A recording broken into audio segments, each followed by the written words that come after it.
What's up? What's up? It's the Arthur Most Experience with Deke. I'm Arthur Moats, and that's my main man, Deke. What's good, bro? Man, I'm trying to keep my composure. You know, we always having a good old time off the mic before we start this thing out, man. But glad we started on time today.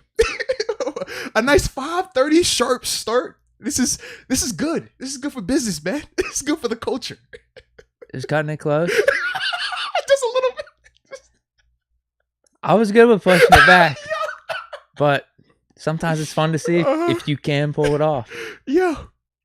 All right. And we did. Should we give them the transparency? Should we go behind the curtain a little bit on it? Oh, yeah. It's up to you. All right. We'll give them a little bit. So, ladies and gentlemen, the reason we are laughing is because sometimes, we always try to start when we say we're going to have this time set up, but throughout the day, different things come up for whatever reason. And today was one of those days where meetings ran over, traffic, a little bit of, a couple different variables, but it had us in a situation where me and Deke were looking at each other about 5 minutes ago. And we were asking ourselves, are we going to be able to get this thing done in time? And sure enough, man, we were both frantically working, getting it done. Yeah. Even had time to spit the gum out right before. Yeah. And then we just laughed because right before I was about to say, you know what, Deke, let's push it back. Deke hits me with the, hey, yo, what that clock said, we make it? Are we good? And you could just see the pride in Deke for a second. Deke had this pride about him when he was like, look, man, we not going if we starting at 5:30, we starting at 5. We not starting late because of me. And Deke wanted me to know that when he asked me, hey, yo, you good over there with what that clock say? Because I done sent you everything. And when I sent you everything about, 6-7 hours later than I should. I just completely forgot to send the branding and the imaging. Oh, man. So yeah, I cooked it all up as we're here. So that was my challenge in my mind. Can we at least get it so we're prepared before the 5:30? But that's why I brought it up. Yeah. But we didn't need to go 5:30. But the thing that's funny to me is this, though.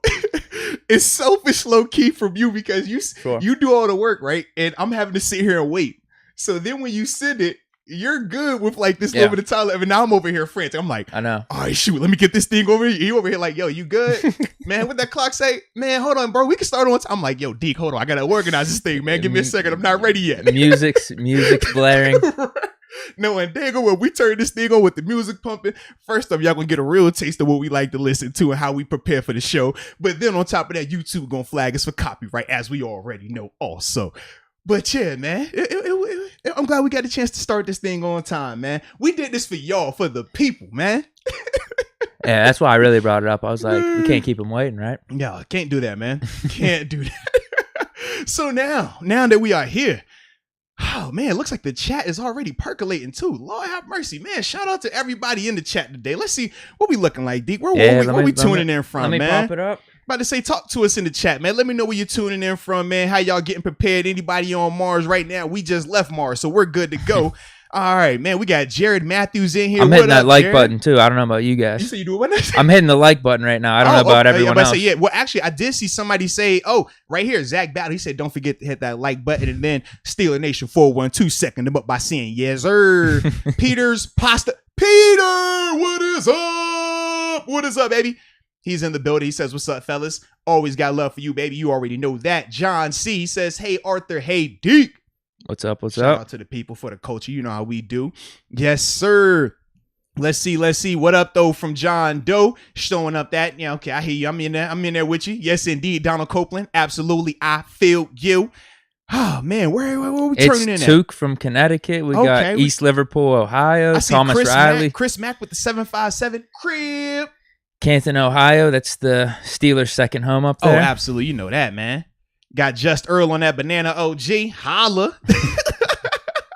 And Frank K is unfortunately at work. Can't wait to blast off in a few minutes or a few hours. Hey, I'm with you, baby. We'll catch up for you. We'll wait for you. It's all love. And I know you probably sad because them Suns lost last night, but don't worry. We said that was going to be the one. If the Suns had to lose a game, it would have been that game right there. So we're good. Hope you didn't put the money down on that one. I think that was you, not me. Don't give me that credit. Oh, well, either way, just don't put the money on that one. So we were good. Oh, yeah. I was so off on that call. Yeah, that was a rough one. That was a rough one right there. Yes, indeed. Man, Someone's smoking a Tannenbaum pack out here. Whoa, man, I heard that thing hit. Donald Copeland said we was hotboxing before we got this thing started. Steeler Nation 412 says Conor needs to buy a new leg. Lord, we're going to get into the Conor talk. You know we got to talk about that now. Yes, we do. Man, I'm trying to think. I was supposed to ask you something too. Actually, dude, how was your weekend, man? I feel like I haven't seen you. We haven't talked in a minute. In the midst of all of this chaos pre-show wise, we didn't get a chance to rap, man. What's going on with you though, baby? Well, Saturday morning, went golfing. Okay. Took my buddies to the cleaners, got the dub, and then went out after, had some drinks. I like it. Then had a gig on Saturday night. So it was a busy day. How was the gig, man? How'd it go? It was all right. It was all right. Nothing crazy. We had a gig earlier this week on Tuesday, which was a lot better. It was at a country club. This one was like grad party. It was more low key. Okay. It was all right. It was better later on in the night, but hey man, you gotta let us know when you gonna have a public one so we can come and support, baby. You know that now. I know you brought that up, man. No, I gotta think about it. You done brought it up too many times to keep it a secret now, man. We want to see you put me on the spot out here. We want Deke. We want Deke. Encore. That's what we be hollering, man. I'm sure. Mm-hmm. And then Sunday, after that type of Saturday, was pretty relaxed. I could dig. Was catching up on my Pirates. A lot of reacts on the Pirates. Okay. They've been so.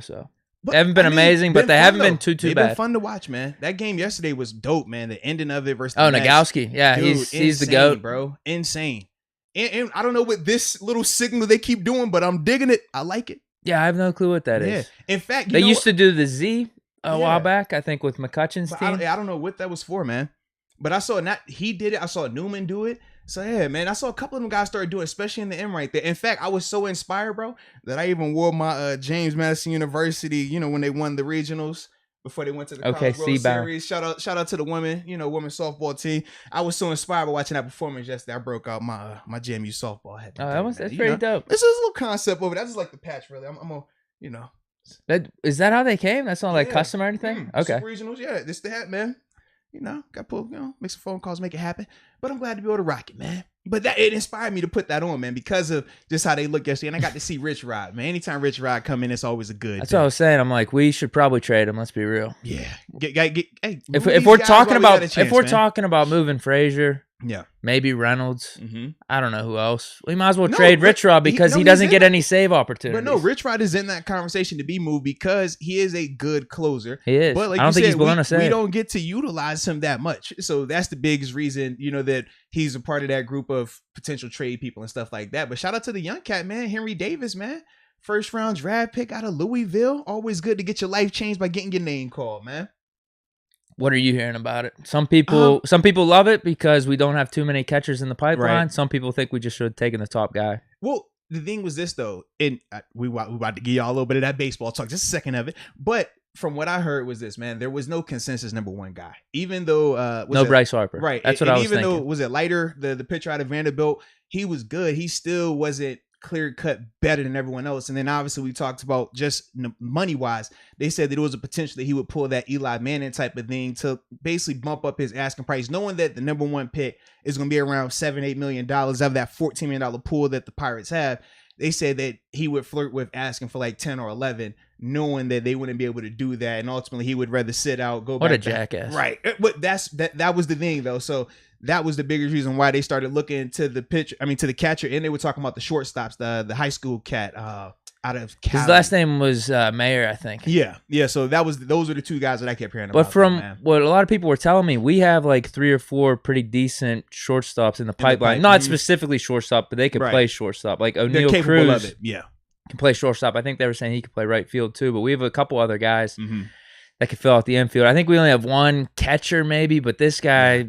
They're saying is don't miss. He can hit, man. That's the thing with him. They said not only is he, they say he's a defense first catcher, but they improved his hitting a lot. His hitting has really improved. Not just contact and getting on base, but also being able to go yard, getting the home runs and stuff like that as well. So. I mean, from what I've seen, he looks like a cool kid, man. So I'm excited about it, to be able to follow now that this is kind of like my first real go round of, all right, let me really tune into this draft and see how this thing goes and plays out. So for me, I'm be interested in Henry Davis going forward now. Yeah, we're starting to see a potential 76ers process rebuild with the Pirates. The process. Yeah, which could be cool to see firsthand, and then see if it works out. Because now we're probably going to see if these trades go through, some of these young guys getting called up later in the season. Yeah. How was your weekend, though? Man, my weekend was a vibe, bro. In fact, let's see. What did I do this weekend? I feel like I was somewhere everywhere this weekend, bro. And now I'm drawing a blank because I was doing some of like everything before we came in here. Oh, my goodness. No, because like when I say it's been a crazy weekend. You said you had some golf coming up. Was it this weekend? No, that's next weekend. So the reason why I said it was busy because my mother-in-law just moved out here from California. So like that is still like currently happening. Like literally, oh, all right, you got this. All right, let's call the kid people. Let's get this. So it's been all over the place. But that was like the main focus this week, if I can remember correctly. But even though I didn't do it this weekend, what I still was thinking about from this weekend was the cooking video because I saw somebody like putting it in the chat and everything. And it's cooking. Like, it was fun, man. I got a chance to, you know what I'm saying, go out there, show the skills, have my little chef's coat on because I'm bougie when I get to cooking. But yeah, you know, that's what I think of the most right now from this weekend. And just vibing. I feel like I vibed out. I'm sure if I look on my calendar right now, I'd be like, oh yeah, I did have that. I did do this. Oh, I did make an appearance there. You're right. Any dinners? No dinner, man. It was a vibe though. It was necessary. It was needed to just relax. Where'd you get your cooking recipe from for the ribs? Oh, it's actually a mix, man. It's a mix of, man, Joey Porter. Because he was actually funny. He was the first person to cook any like grilling style food at this house. He was the first person to do it. So when I had moved into this crib, right, we had built it and everything. It was still during the season. I moved in like last week of October, right around Halloween. So Peasy had been giving me this hard time because he was like, yo, you've been here for 2 years now. We never get a chance to come over to the crib. Everybody else gets invites. And I was like, well, dude, when I first moved down here, I was living in a townhouse. Like, I'm not about to have y'all come over to the townhouse. Like, nah, it ain't a good look. But I was like, now that I got the crib built, like, sure, pull up. So literally, we probably weren't even in this house for a week. Like, I hadn't even unpacked. Like, none of this was set up down here. Peasy and the guys come over. And I'm like, yo, so we gonna cook out. I'm like, bro, but I ain't got no grill. So you gonna need to bring a grill. Like, I don't have anything. So literally we finish a practice and sure enough, he brings the grill over. He brought 2 grills over actually, cooked out. And actually he was the one who showed me with the ribs, like with the foil. He's like, yo, you do with the foil like this. I'm like, okay. And obviously everybody knows Peasy. He's the quote unquote grill master. Even back with what year was that when he was featuring that magazine about him cooking? Man, this was a while. It was an actual cooking magazine? Yeah. He was featured in one because and it was about his grilling and stuff like that. And he always tells us about it. He never lives it down. It's the worst. Yeah, man, y'all know I was the only one that's featured here. I don't care about none of these guys that say they cook. I was featured in a magazine about my cook. You see these ribs right here? Best in the business. Pork or beef, it doesn't matter. I do them both. I'm like, all right, Peace, whatever. So because he kept talking, we're like, all right, P, you gonna have to come over and show us then. And sure enough, man. My man, like he had this rinky-dink little old school grill. And I'm just like, bro, is that thing even gonna like stand? Like I thought it was gonna fall apart. Showing up, man. He threw down. Ribs were amazing. Messed up my back porch though, like because like it caught on fire because the grill was so cheap. Like it like started to spill over, fire. It was like oil and stuff. Did he get rid of the grill or is he still using it? No, funny thing was this, and this is Peasy this is why I love Peasy, but this is Peasy for you. So Peasy drives the grill over, right? He had his brother pickup truck, brings it over because we all got like nicer cars. Well, you're not going to drive and have a grill in it. He leaves the grill. He's like, yo, it's too hot, but I'll come back and get it next week. Okay. Next week turns out I'm going to get it next week. Okay, cool. This is something I would do. 2 months later, yo, I'm going to get it. A year later, Peasy has been back to my crib, mind you. He's been back to the crib since then. He's like, yo, I'm going to get it next time. I ain't got the right car for it. Then he asked me, he's like, yo, you think you could bring it down to the facility? I'm like, bro, I'm not putting that grill in my car. You want to put it in your car for a reason. I'm not doing the same because of the exact same reason. Like, it's not happening. It took 3 years. 3 years. I had left. I was in AZ. Came back. He still didn't pick the grill up. Yeah, this is recent then. Yes, he still didn't pick the grill up. Wifey said, look, I don't care about you and P's relationship. I'm throwing this grill away. No. She throws it away, bro. Can't make it up, bro. All right, so he obviously didn't need it that bad. Yeah. He must have been grilling on something else. I didn't know if it was a lifelong thing for him where, old reliable, you just keep sticking with that grill no matter what happens to it. But for it, man, I was like, yo, like, are you ever going to come back and get this grill? He was like, yeah, I'm getting it next time. I got it next week. Did you use it at all since? No, because like I said, dude, when he cooked, like it legit. You thought you were gonna burn your house down, like, maybe. Bro, if you could have saw the fire, like all of us on the back porch. Now, mind you, it was me, Jarvis, Bud, Chick. At the time, I'm trying to think who. Keon Adams, Farrington, Huguenin, like all like that's this group, right? This 15, 16 time frame. So before TJ gets here, right? And literally when this fire starts, we're all like, yo, and Peasy is just chill. Peasy's like, man, don't worry, man. They do it all the time. That's how it's supposed to be. And we like, nah, P, that ain't, I don't think it's supposed to look like that, P. And you see the smoke getting higher and higher. He's like, nah, man, you gotta trust me, man. Like, this is how it's supposed to be. And we all looking like, Pete, like, it's a full fire right there, bro. And he's like, oh, all right. And he goes and he grabs it up. But while he's grabbing it, because it's flaming, he's kind of rocking with it. And whatever spilt out. And I think it was from, like, because with the foil, you get, like, this, like, juice. And it makes it real flavorful. But it's flammable. So you can imagine as he's rushing to get it off, juice hits the fire. It's fire. We're like, bro, what is going on? And literally, I had like this trail of like black, like burn marks on like my back patio area. It was crazy. Like literally, like a week later, my mother-in-law, same one who just moved out here, her and my wife are out there like scrubbing. They got like all these bleach remedies and stuff.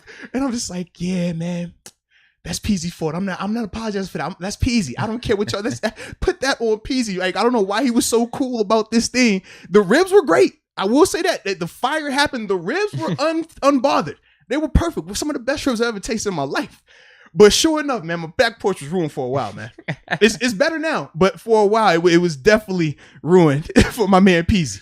But shout out to my dog, man. That's amazing. Yeah, shout out to my dog, man. Shout out to my dog. So you use a good portion of his recipe mixed with something else? Yeah, because I had some stuff that I already would do to my stuff, but it was more so his part was that foil part, man. That's the game changer, man. Okay. You gotta use the foil. Because you can't copy him completely, right? No. But yeah. I mean, you never copy anyone completely, and you always add your little things, whether it's different style of seasonings, what you're trying to bring out. Cook time and method should generally be the same, but little things like that are what changes. But as a whole, man, it was a vibe, bro. But that's a great story. But shout out to Peasy and that janky little, like, bro, it reminds me almost like if we were watching King of the Hill and they're having that conversation of propane versus charcoal. You see the old school, like, circular charcoal, one rack, like, flimsy stand grill. Like, that's what he pulled up in. I'm like, Peasy, like, bro, I feel like I can just push this with one finger and it's all gonna fall apart. Like, that's funny. Yeah, but he's like, nah, trust me, this is what you need right here. This, you want to mix ribs, this is how you make the ribs right here. Like, you know how Peasy talk. I mean, you want to Peasy, we've seen that, oh, they shot me in Denver, hoorah. That's how he talks all the time. So like I said, it's like a Thursday afternoon and this is how Peasy, hey, no, man, this is what you need right here. This type of girl you need, not none of these high end, no. This right here, I'm telling you, Moats, I'm telling you, you gonna have the best ribs you ever had right here. Watch. Sure enough, it worked. I was like, yo, P, you almost like burnt down my crib, man. I literally was in here for a week and you ruined the back porch. It's a good welcome, Mark. Yeah, huh? Man. It was, though. It was fun. Like, anytime I go out the back porch, the first thing I think of, I'm like, shout out to Peasy.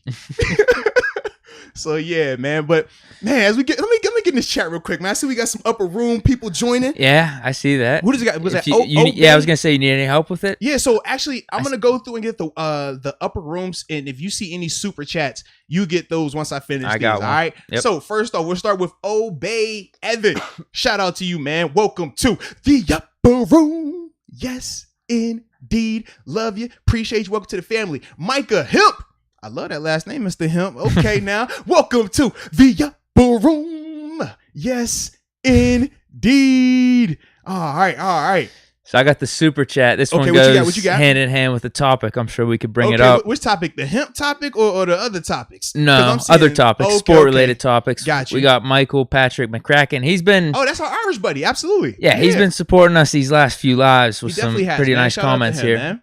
Is McGregor the new Ronda Rousey? Field caught up. That's interesting right there. We're gonna get into that. We're definitely gonna get into that though. And that's a good question. So yeah, we'll make sure we remember to talk about that specifically once we get going to there, man. Absolutely, man. I do see some good, nice comments here, some funny ones. We got Mr. Lamborghini leg lock. You go through them and see what you got. Deke's gonna make a video on how to make a hot pocket. Is it gonna be taco meat shown in this hot pocket video? I feel like I have to do it now. It's a Deke production. Moats is a better cook than Vince Williams. Man, people want to see a cook-off, I think. I'm about to say, I've never seen Vince cook, man. I've heard about him. because obviously when they did their recent cook-off, I was already gone by then, and I was with Tuitt, Cam, Vince, I think TJ. I will say this though, man, Tuitt's the one. He talked about it Tuitt's the in one. that interview that we had. I've seen it firsthand. Obviously, he talked about it definitely in the interview that we had. He is the master. You know, that's the guy that if we talk any of those grillers, smokers, how we want to do it, Tuitt's the guy. The rest of them are competing for second and third place. What about like Porter specialty ribs, but like Tuitt's more well-rounded? Or do you think Tuitt would even have him in the ribs? Just everything? No. Peasy, in terms of his ribs, Peasy's going to be the guy. Okay. Tuitt diverse though. Okay. Yeah, Tuitt's gonna give you a full wide range. That's the difference with Tuitt. Yeah. Okay, because he was in those competitions back home. He has range. Yeah, absolutely. Yeah, he's not just ribs. Whereas Peasy, ribs. That's his thing. But hey, man, it's kind of like the one trick pony. If you're great at that one trick, you don't have to have another move. Hey, man, it works. And it works. Stay confident in that. Absolutely, man. We got another upper room member though. Where we at? Let me see. You see it? Oh, Eric Regal. Shout out to you, Eric Regal. Welcome to the upper room. Yes, indeed. And who else we got in the chat right now, man? Let's see, man. We got Money Bags out here representing South Kakalaki. We got DD Smalls in the building. Shout out to DD. Yes, indeed. Man, I was actually just on the phone with DD too, man. Nice. That's the homie. All right. So, you ready to get into this first comment. Sure. Topic. We got one more super chat. It has to do with one of our topics, though. He says, Dylan Smith, care to talk about Big Ben's tail, Deke? Oh, yeah, absolutely. We're going to talk about that, man. But yeah, I think we're all caught up. Yeah, it threw me off because when I saw John Doe says them small girls was cooking whole holiday meals. Facts. I'm like, yeah, that's how Peasy does it, man. That's definitely how Peasy does it. And DD Smalls, man, aka David Dupree. He says we gotta do a pork butt next time. Absolutely. Those are fire. Alrighty. So now let's get this thing rolling, man. Shoot, we spent all that. Man, in fact, next time, instead of us worrying about pushing the clock back, if it ever comes down to it, we'll just start the show and start talking. And when we start talking, I mean, it's 20 minutes in here, man. We could have done it again. We'd have been straight. See, we got sure. We got options going forward. But first up, man, we got to start with your boy Giannis, man. Went for another 40 piece, huh? For another 40 piece. Best leader in the league. GOAT. His best player in the NBA. I mean, we talk about the improved free throws. He stepped up with that even too. Hey, man. The main thing with him on the game 2 wasn't necessarily him. We thought he could do some certain things that would help the team and would stop killing the momentum that he was bringing by missing those free throws and missing those long shots. But that was about it. I mean, whenever you're dropping 40 points like that and having that amazing game, you can't have Chris Middleton and Drew Holiday screw it up like that, which is I thought was more the play, which is why the Bucks lost. But whenever you compare Giannis, game 2, whenever you compare Giannis to LeBron, KD, whatever it is, like they're not airballing threes and missing free throws like that. But I mean, whenever you just can consistently drop 40 points, does it really matter? And he improved the free throw shooting. But then Drew Holiday stepped up, too. Yeah, well, Frank K literally just said Drew Holiday was the X factor. He was. Yeah. And Devin Booker was the X factor on the other side. Yeah, you're right, man. You got Devin Booker. He scores, 10 points, 1 of 7 from 3. That was the killer right there, 3 of 14 from the field. But then when you look at Drew Holiday, he gives you that 21, 5 of 10 from the 3-point line. Connaughton with 14. Some timely threes, too. Absolutely, man. Bobby Portis. Yeah, hey, shout out to Bobby, man. He was nice. Yeah, he was nice in Giannis's absence. Yeah, he gives you, the extra hustle points. He's kind of like a poor man's DeAndre Ayton when I watch him. And he could shoot the rock. Yeah, but he gets the job done, man. And I will say this too. Shout out to DeAndre Ayton. He responded as well, man. Even though, like I said, it wasn't as dominant as the previous games. Got him in foul trouble. Yeah, but the thing was, though, when you still see him, I just liked his demeanor. Yeah, he got it going right off the bat. Absolutely. Because game 2, we said, he started out, he just didn't look motivated to be out there. He was kind of just going through the motions. But he definitely responded, and I thought that was good by him, man. I couldn't have had probably a colder take on what I was expecting in this game. Because I said Suns, even though, Bucks are at home, they have a chance to swing the tide of the series, especially after Giannis's game, too. Right. I was like, nah, I still trust Chris Paul and Devin Booker to get it done. I don't trust Middleton or Drew Holiday. Now, Middleton didn't have an amazing game, but Drew Holiday stepped up, and Devin Booker was pretty bad. And Chris Paul, he didn't play that bad, but it wasn't like a Chris Paul signature playoff game that you needed. So what exactly happened was the opposite of what I said would happen. And see, for me, I kept saying that they're not going to sweep it. If there was going to be a game to win, it had to be game 3. Yeah. They did do that. I mean, and it kind of played out what we said. They said they were going to feed off the crowd. Typically, when you're at home, they were crazy. Your role players, when you're at home, typically play a lot better, as we saw as well. And we also said those first 2 games for the Suns, Chris Paul and Devin Booker were playing out of their minds. They could not miss. Pull-ups, threes. I mean, the loose balls, they would get every break to go their way. And it was just like, yo, you're not going to have that happen like that for 7 games. Or in this case, 4 games consecutively. And that part did hold true because as we saw, I mean, both of those guys kind of took a step back from, out of this world to come back to being a little bit more human-like. So now it's going to be exciting for this 4th game. And it's a series. Like now it's a series. It's definitely a series now, man. Whew. I'm excited to see if the Bucks can pull off the next game and take it to 7. Because I bet you there's game it goes to 7. Well, this is the funniest thing about sports in these NBA series, dude. Mm-hmm. Remember the Mavs Clippers, like game 1 or the first 2 games? Yeah. Oh man, Mavs are gonna sweep them. Yeah. But then, things just happen, and it's a game by game thing. You go off the last thing that happened, and now, I'm sure a lot of people are thinking Bucks are gonna win this, just even based off this game. All right, it happens like that, man. It's sports. It's sports. You gotta embrace it. See, so who you got though? I'm gonna stick with the Suns. I'm gonna stick with the Suns to win this. Yeah, to win the series. Not the series. Game 4. I like the game by game versus like who we think is gonna win the series. Yeah. All right, so. And that's for y'all in the chat too, man. Who y'all got winning game 4, man? Don't anybody can just say, "Oh yeah, I got it." It's gonna be this. No. We need to know from the chat, including you, John Doe. I know you, out of this world right now. He says astronauts love pizza because he's, on a different planet right now, and that's fine. We're gonna visit soon. I'm not tripping, but either way, man, put your prediction in there. Who y'all got winning game 4? Huh? We going Bucks or we going Suns? And Frank K, if you throwing down that pick. Frank K, I never fails. Frank K says Bucks are -4 again for game 4.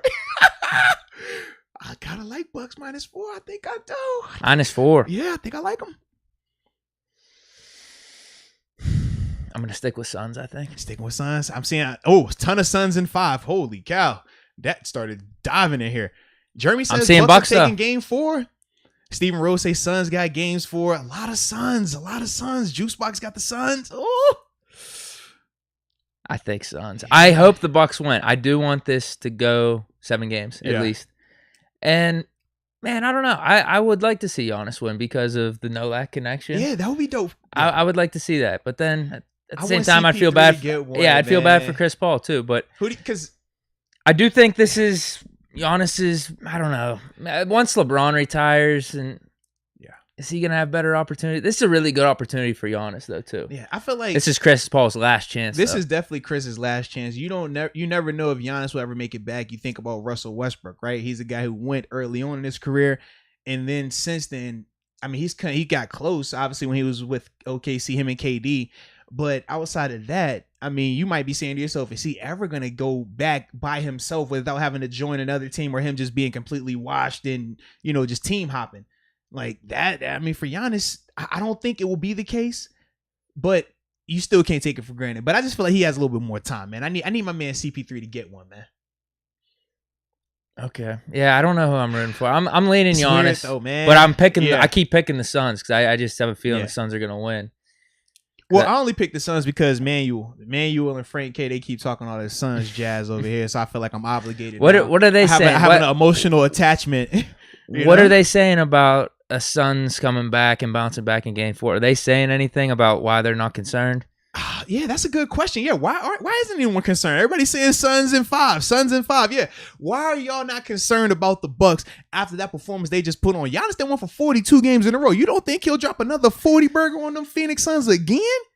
Again? He's staying humble about it too. Come on, man. He said that knee? Fine. You saw you saw his shoes he had on when he put up to the game, right? I did not. This is for the culture. He had on black Air Force Ones. Okay, why is that significant? Anybody that understands the culture knows that black Air Force Ones are only worn by people that are going to beat somebody up, rob somebody, or do something with a lot of violence. It's never good intentions when you see the black Air Force Ones. It's typically what you wear when you're going to rob somebody. Ski mask, black Air Force. It blends in. You're built for trouble, and they're it's kind of like an ATV because you could take them off road or on road. It don't matter. They're good for all occasions. All right. Should have worn them. You should have worn them in the game. So when he walked in with the black Air Force Ones, you know who we say epitomizes black Air Force One energy? Patrick Beverly. Patrick Beverly is the human personification of black Air Force Ones. All right, you know his energy, right? It's not good. You know he on. You know what time he on all the time. It's like it's janky. He always going extra. It's always just like, yo, get away from me, leave me alone. Giannis pulled up in those. If Giannis pull up in the black Air Forces again for Game 4.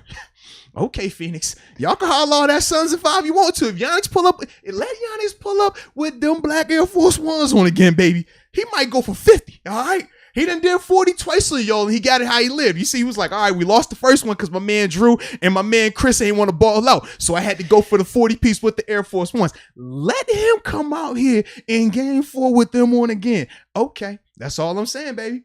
Y'all better stop playing with that, man. CB_HU23. Y'all better stop playing with that, man.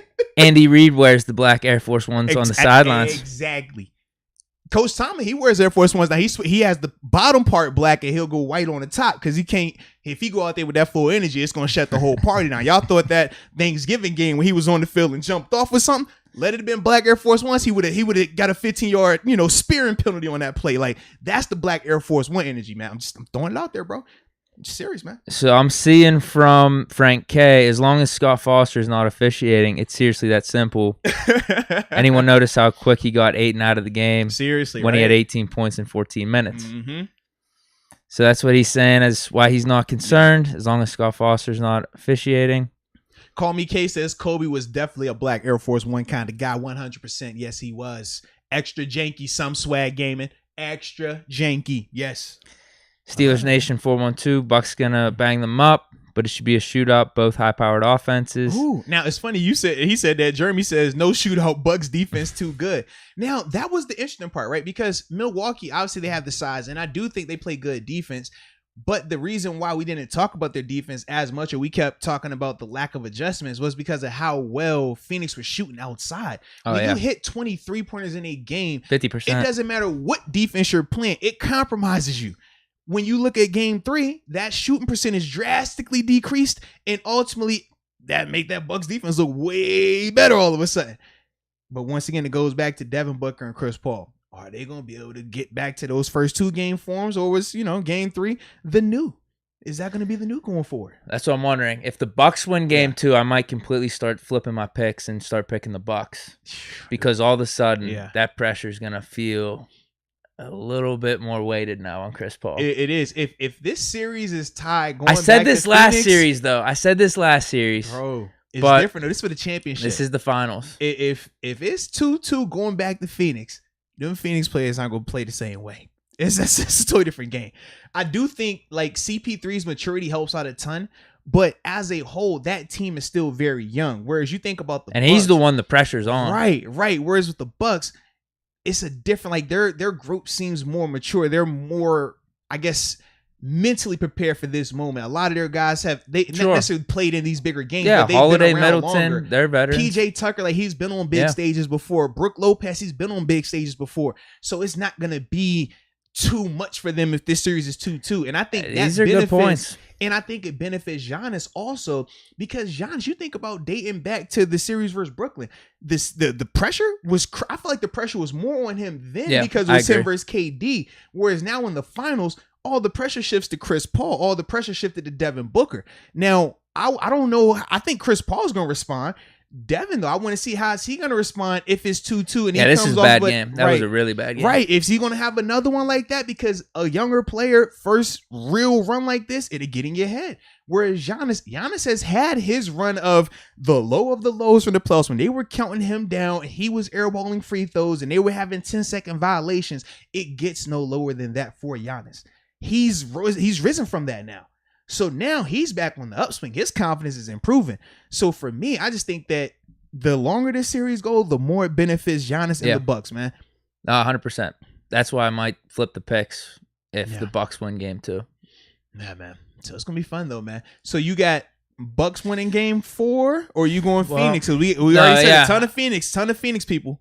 If I had to bet money, like unemotionally, I'm gonna say Phoenix. Yeah. I would like to see the Bucks win it though. Okay. I would like to see the Bucks win. I probably would like to see the Bucks win the series.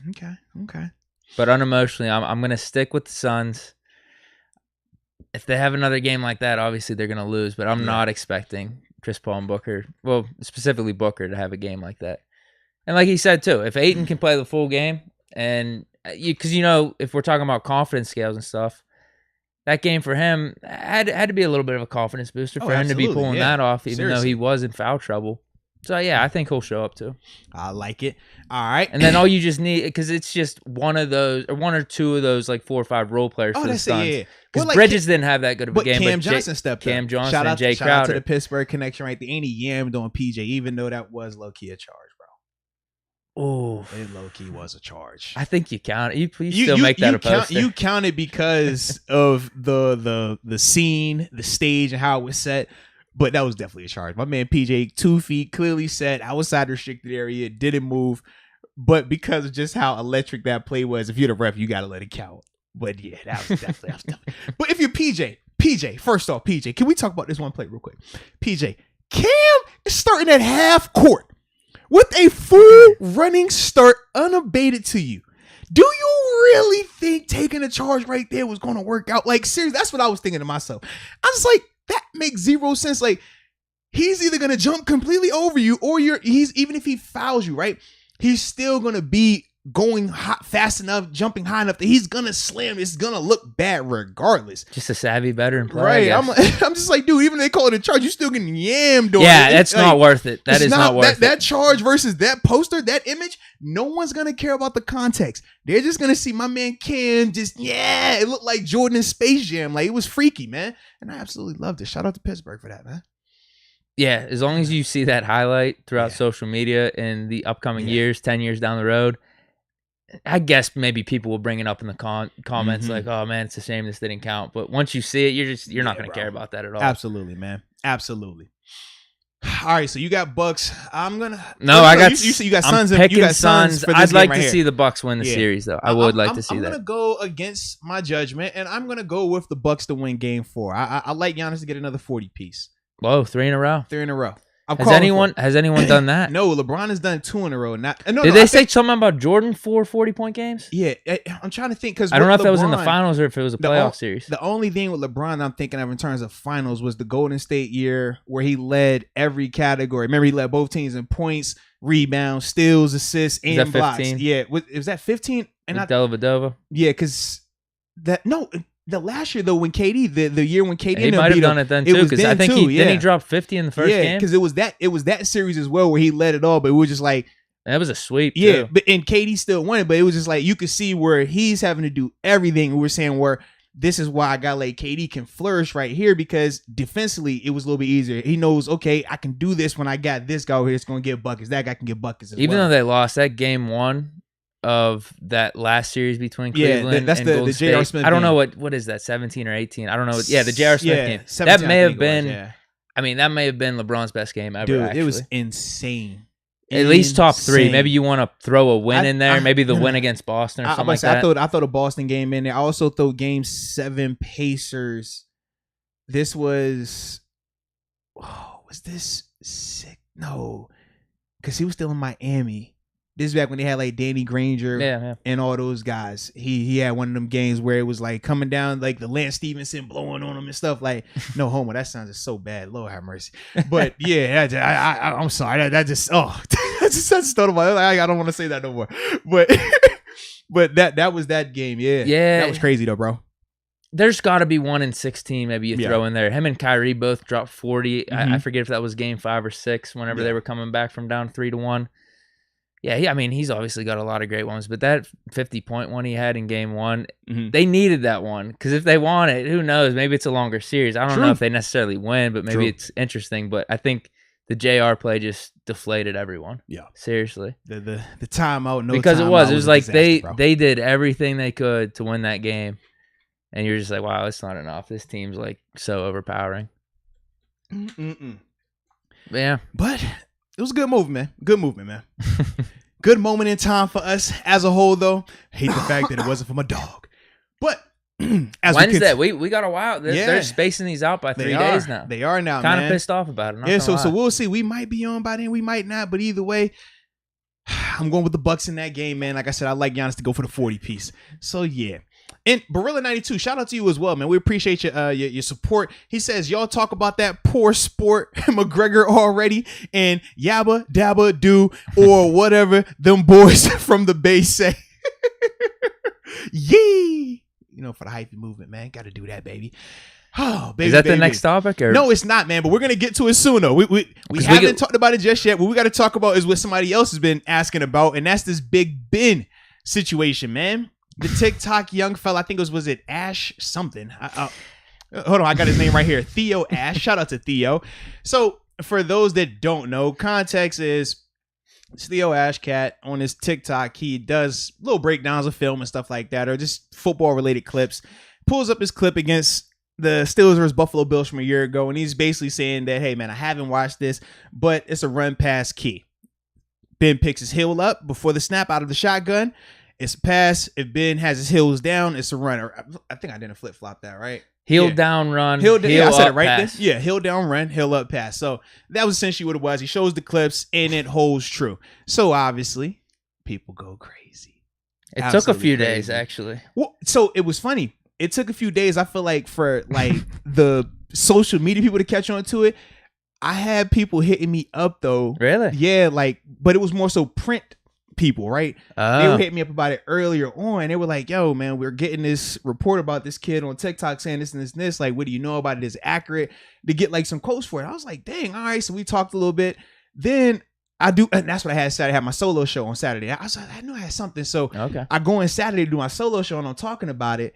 And literally, I remember Saturday, Sunday, it goes insane. Everybody's talking about it after that. And I was like, dang, all right. Yeah, it was the weekend. Yeah, it was that's when it picked. But I remember the dude, I had a guy hit me up probably Thursday.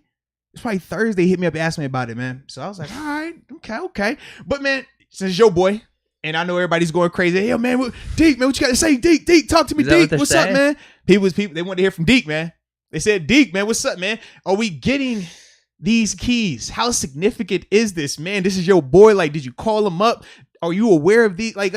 Talk to me, man. There is zero significance or meaning in these tells at all. I don't think he's just specifically been doing this just last year. I feel like this is probably a thing he's been doing his whole career. Someone was saying that in one of my comments. They said, hey, I figured this out 15 years ago. Ben does this. So I could care less. I really could, because dude still has had a Hall of Fame career. We've won two Super Bowl champions with these so-called tells. Teams haven't been able to stop him. They weren't able to stop him for most of last season. We started screwing ourselves late in the season. But I don't really know what else there is to this. He could be doing this tell. And I do feel like, just from watching the video, it's a lot of times it's right before the snap. If the defense is watching that, you're going to be screwed on your assignment.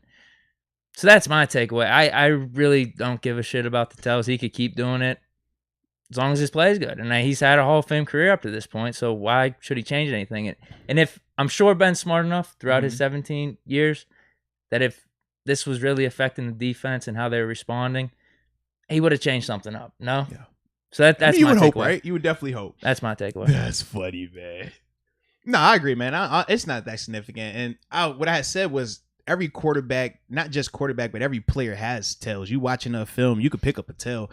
And in terms of the confidence in which you use it, you just have to be smart about it. Now, is it the end of the world? No, it's not the end of the world.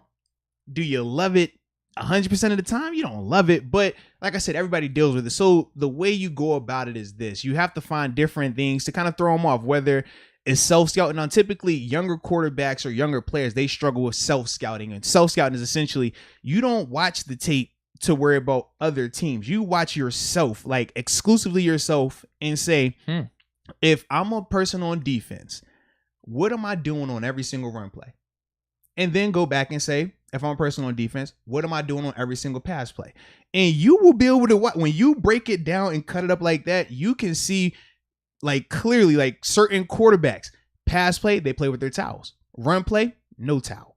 Pass play, they're looking around, scanning the field. Run play, heads right down the center. Wide receivers, they usually give it away big time. Pass play, playing with the gloves. They said that about AB. AB, but that's the thing. AB was the best receiver of the last decade. So it's like, I don't care. So this is the thing, though. I know you say you don't care, and it's funny to say it in this because it works out for us when you have AB. But it's not the same when you're James Washington, for example, or if you're Juju. So that's the only thing. Like, it's cool when it's AB, sure. It's cool because it's Ben, sure. If it's Mason, we're singing a different tune.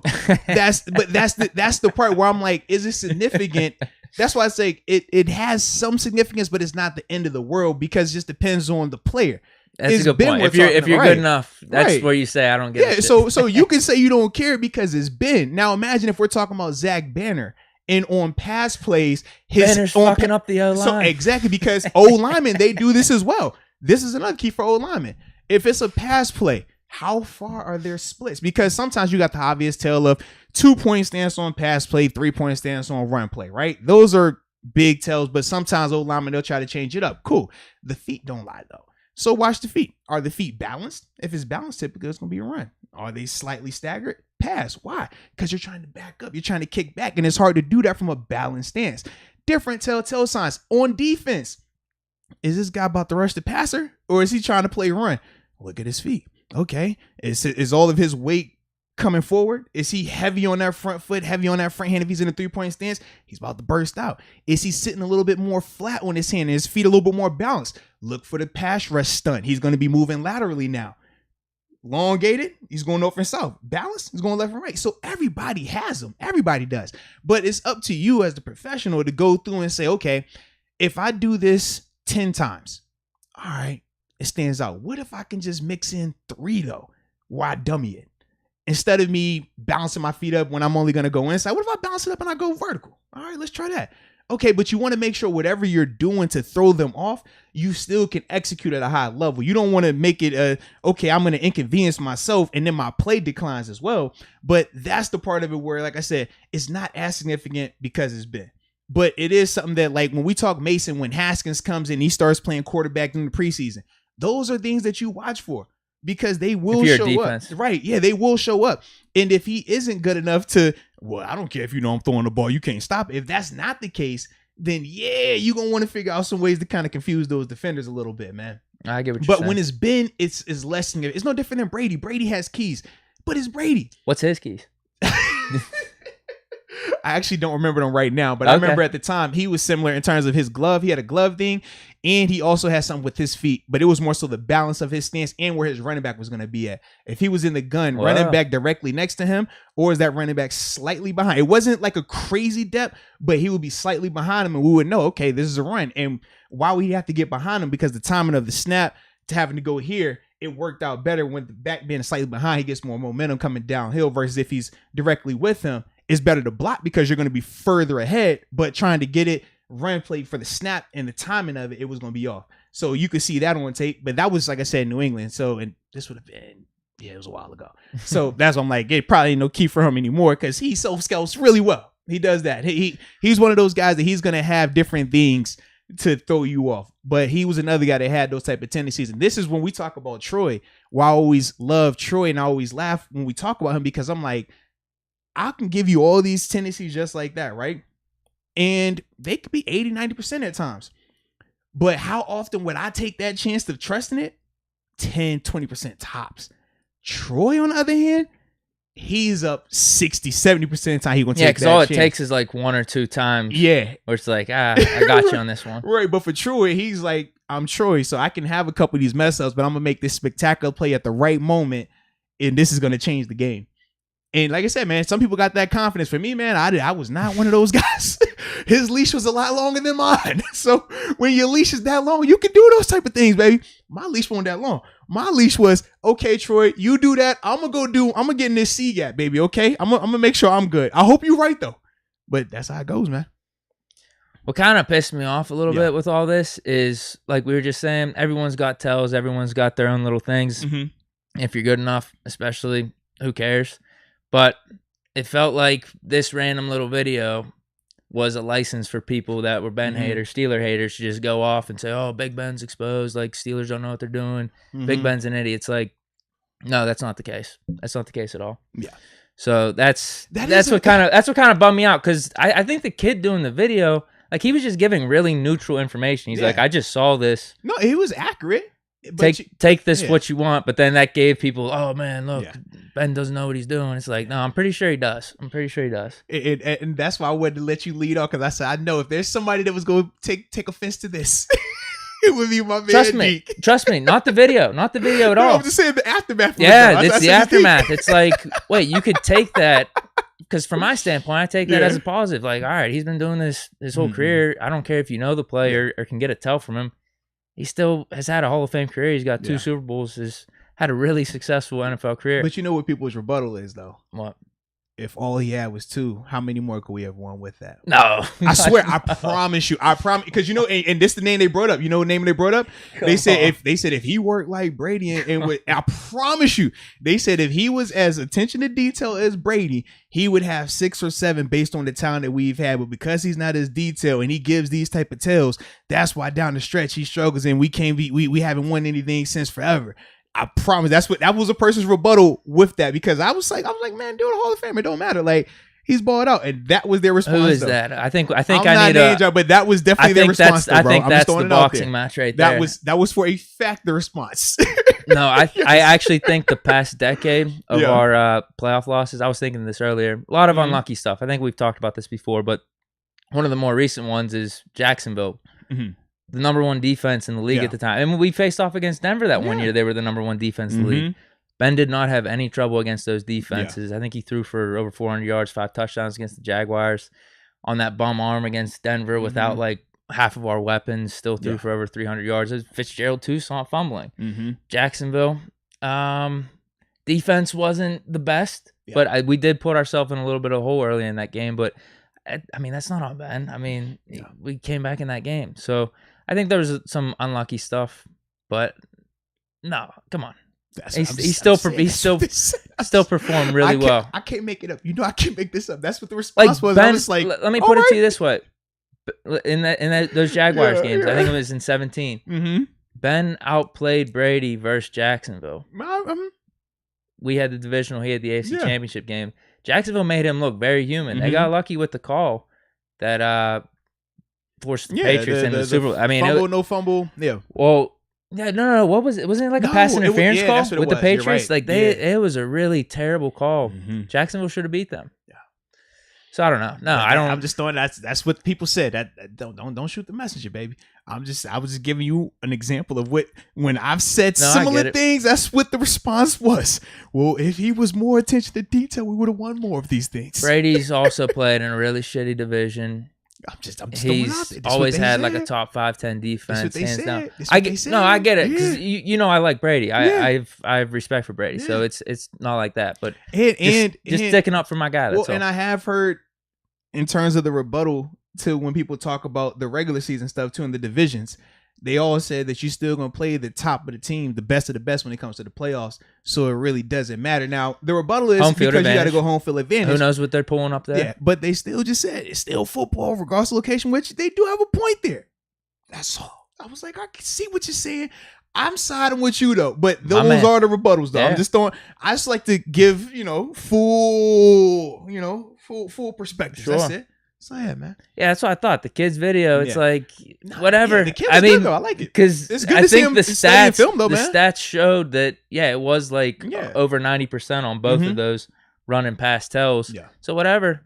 I mean, but also Ben's been fine. He's been fine. And I'll say this: as a defender, man, there's so much going on that you can't just key that. I mean, and like you said, it does happen right before the snap. Now, what you typically do if you're a defender, the way you would try to expose it to make it into a weapon for you, you would have to see him along with somebody else's key.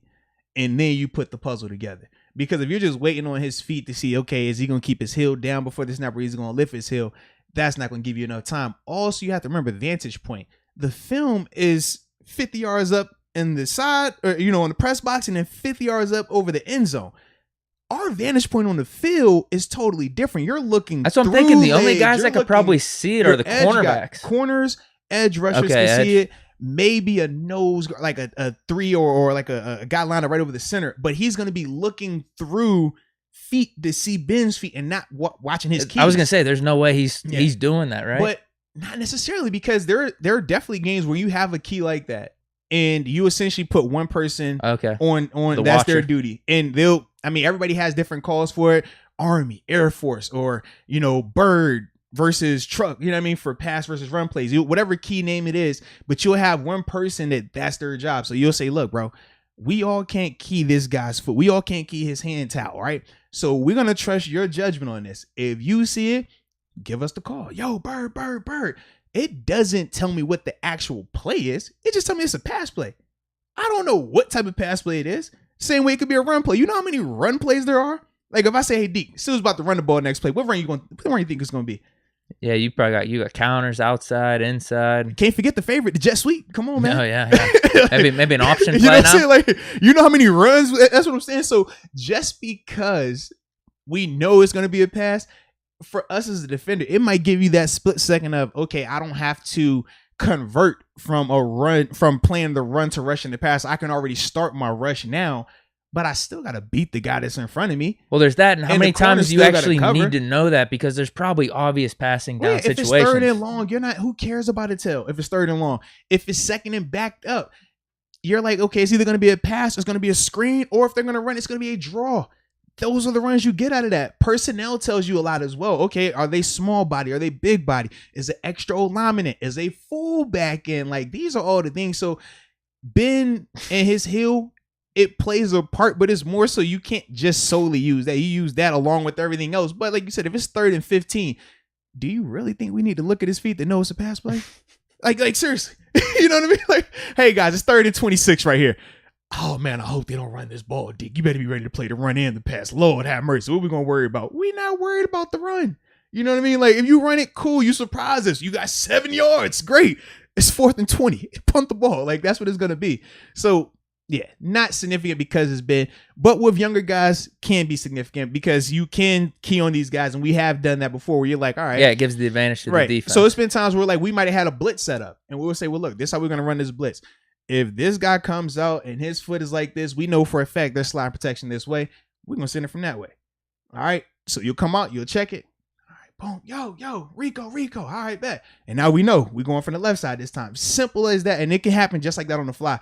But film study is key for that, because you can't just read just one thing. It's going to be 2-3 things going on to tell you that full picture, man. You have any towels? I did. Yeah, heck yeah, I did, man. For me, let's see. When I was going to, man, let's see. I know for me, man, my feet, like that was a big thing. If I'm ready to rush the passer, man, I'm definitely be more of like that track sprinter style stance, more elongated. If I'm thinking about doing inside rushes, I would narrow it down a little bit. Also, if I was about to go inside early on, especially early on in my career, I would tighten down my splits in terms of if you're the end of the line of scrimmage. If I'm doing a regular pass rush, I want space. I'm trying to be way, way over here.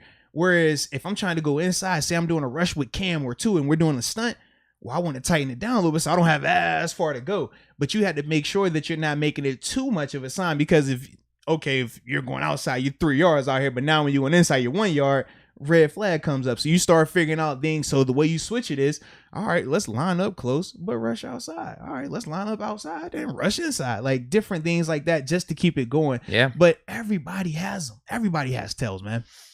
What are the comments saying? I saw some Keller popping up here. I did too. I'm on Black and Martyr right now, so I'll read him. You look through the rest real quick and see what I don't even think I can go up any higher. Honestly, I think I'm capped. I don't know if anyone else. How are you capped, bro? What you mean?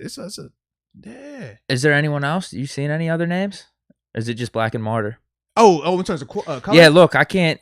I see that. That's it. I just go up to him, and I can't go higher. Yeah, that's crazy, man. But I'll get the Black and Martyr. Shout out to Black and Martyr too, man. I can't go higher than the Dippin' Dots comment. Dippin' Dots 21. All right, so I'm gonna read Black and Martyr, and you go from there. So Black and Martyr, we appreciate your support. He says, just doing my small part. Thanks for all you do as always. Man, we appreciate you, Black and Martyr. Yes, we do, baby. Yes, we do. All right, what you got popping in the chat, young Deke? Yeah, dude, I don't have any other super chats or upper room. I don't know. Okay, no, you're good. Yeah, just read regular chats. Yeah, absolutely. Okay, let me scroll through a little bit here. You read that. I'm gonna drink me this. Someone's talking about Dallas winning the NFC least. Oh Lord. Yeah, I'm seeing like Eagles. What is going on here? We got Eagles in the chat. Shout out to Philly. They're talking about NFC East. I know it was a conversation going on about Ben versus Drew Brees. I saw that going on in here as well. I need to clarify something. Frank K saying I was at the Jags game. I believe Ben had 4 picks. I'm pretty sure he only had 1. I think he had like 5 touchdowns. No, he's talking about the other Jags game, bro. No, he's saying Jags playoff. Oh, from the playoffs? I'm pretty sure he only had 1. That was the picks. Was that the pick 6 at the beginning? Yeah. I don't know. Yeah, he had a pick 6. Was there a fumble or something in there? No, I can't remember. I thought he might have had a pick and a fumble. I thought it was just 2 turnovers tops though. Because the first game was when it went crazy. The first game that was 5 one. picks. Yeah. That's what I'm thinking. That one he just had to turn over. It was like early, like first It was quarter, early. And then after that he heated up. That's when we came back. Let's see here. I'm not seeing. I'm confused with the now, chat. Hold on, I do see that Aiden says this for $150 on Big Ben for MVP. It'll win you $10,000, Deke. How you feeling about Big Ben MVP chances, man? I might just put a cold 100 on it. Cool 100? Maybe I'll just do that. Okay. I already got 30 on Steelers week 1 against the Bills. Okay. So I think I do need to level up some bets for this season. So okay. I'll put my money where my mouth is. I should put something on Ben for MVP for sure. Definitely Najee for Rookie of the Year. Okay. I don't know what else there is out there. Do they have over-unders for like receiver stats? Oh, I'm sure they do. Man, yes. So I'll go you can over. Get prop bets on all that. I'll go over on the 3 receivers for 1,000. Yeah.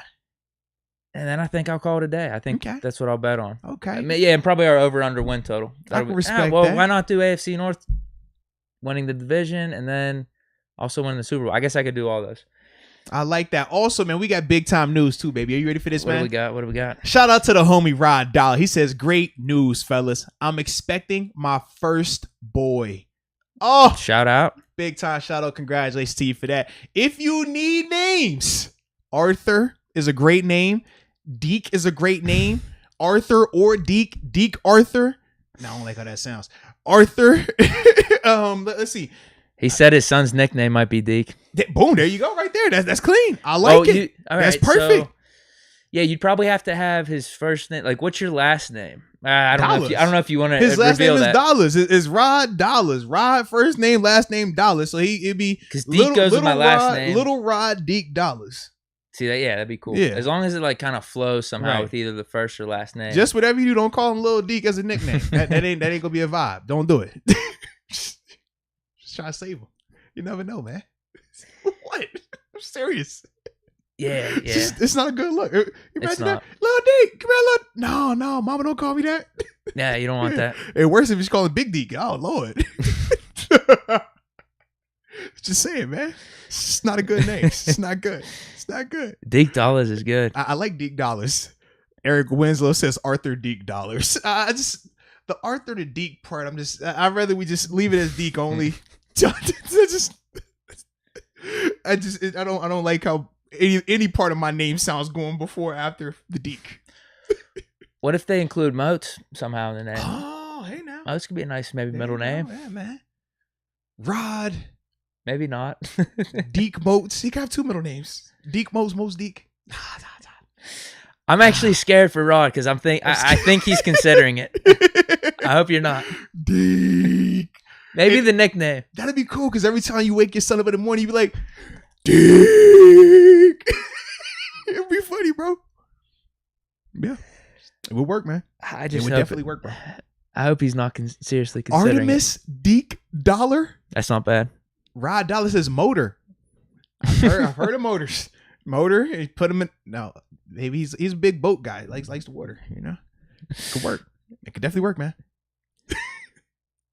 Nickname might be Motor. I like Motor though. That'd be a dope little nickname. Eric Winslow says yes. I hope he knows you guys are joking. No, we are not joking, Eric. These are not jokes. This is serious business. All right. Somebody's child is gonna have our name in it. All right. Somebody's child. We doing enough live shows. We come on, man. It might be 20 years down the line. I'm about to say somebody's gonna be like, yo, you man. I just wanted to tell you this, man. We're gonna be all big time and doing our thing by then. We ain't gonna be trapping in the in the shoe room anymore by then. And they're gonna be like, yo, man, I just wanna let you know, man, my daddy, he always tuned into you guys, and he named me Deke, but my nickname is Motor. And he calls me Motor Deke. Say, Motor Deke, you ready to roll? That's what he calls me. Call me Motor Deke. And I say, let's go, Dad. Yeah, that's what he's gonna say, man.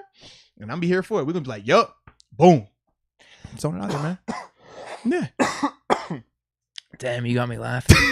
And Blacker Marty even agrees. He said, and the tattoo, someone will get it.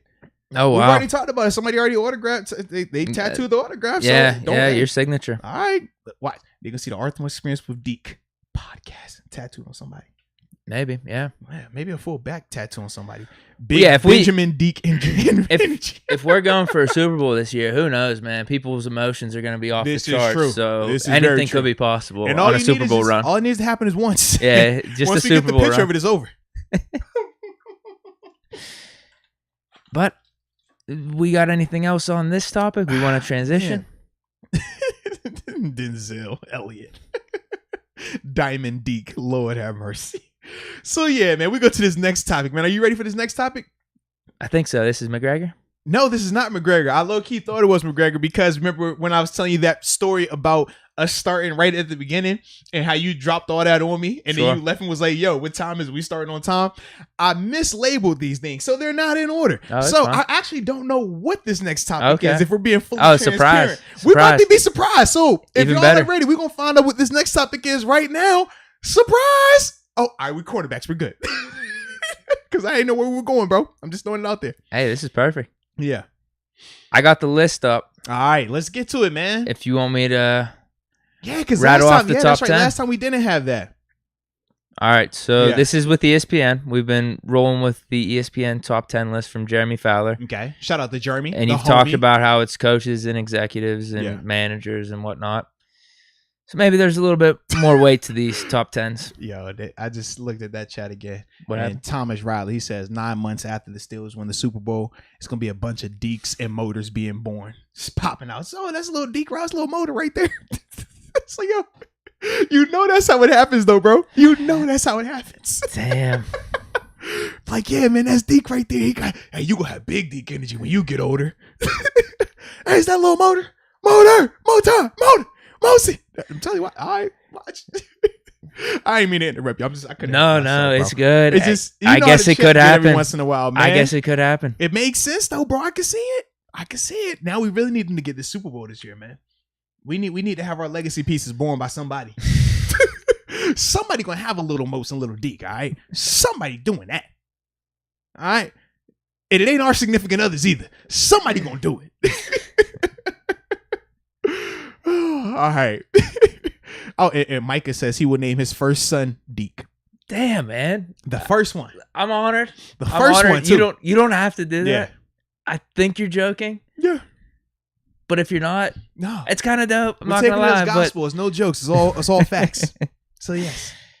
I mean, especially as a first name, because Deke's a nickname, obviously. But then, man, all it takes is a generation to start. That's all it starts, man. Saying, hey, this is actually a first name. Let's start making Deke a first name. That's all it starts. Now, we were getting some buzz about your what you do in your spare time in terms of significant others, man. They saying, are you on the market or not, man? I am. You're on the market? I am, yeah. Uh-oh. I am, yeah. Ladies and gentlemen. I've been single for Taco Meat. a little bit. Taco Meat Deke. If you want to experience the Taco Meat Deke, you want big Deke energy. All right. Go to the originator. I'm a loser. The author. It's a front. I'm a loser. You want the man, the myth, the legend? You want the main man. That's who you want? You're hyping me up too much. Dude. Huh? This man is on the market. He's trying to make somebody say, Deke.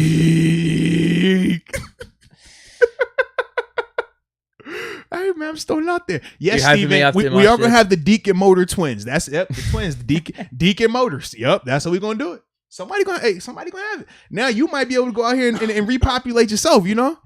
Yeah, Luke. Yes, Deke is a free agent. Yes, he is. Yeah, all right, free agent. Right He's now. A free agent. He is on the market. Hide your kids, hide your wives. Deke is ready to go out here and have a little bit of fun. All right. If y'all know anybody, send them Deke's way.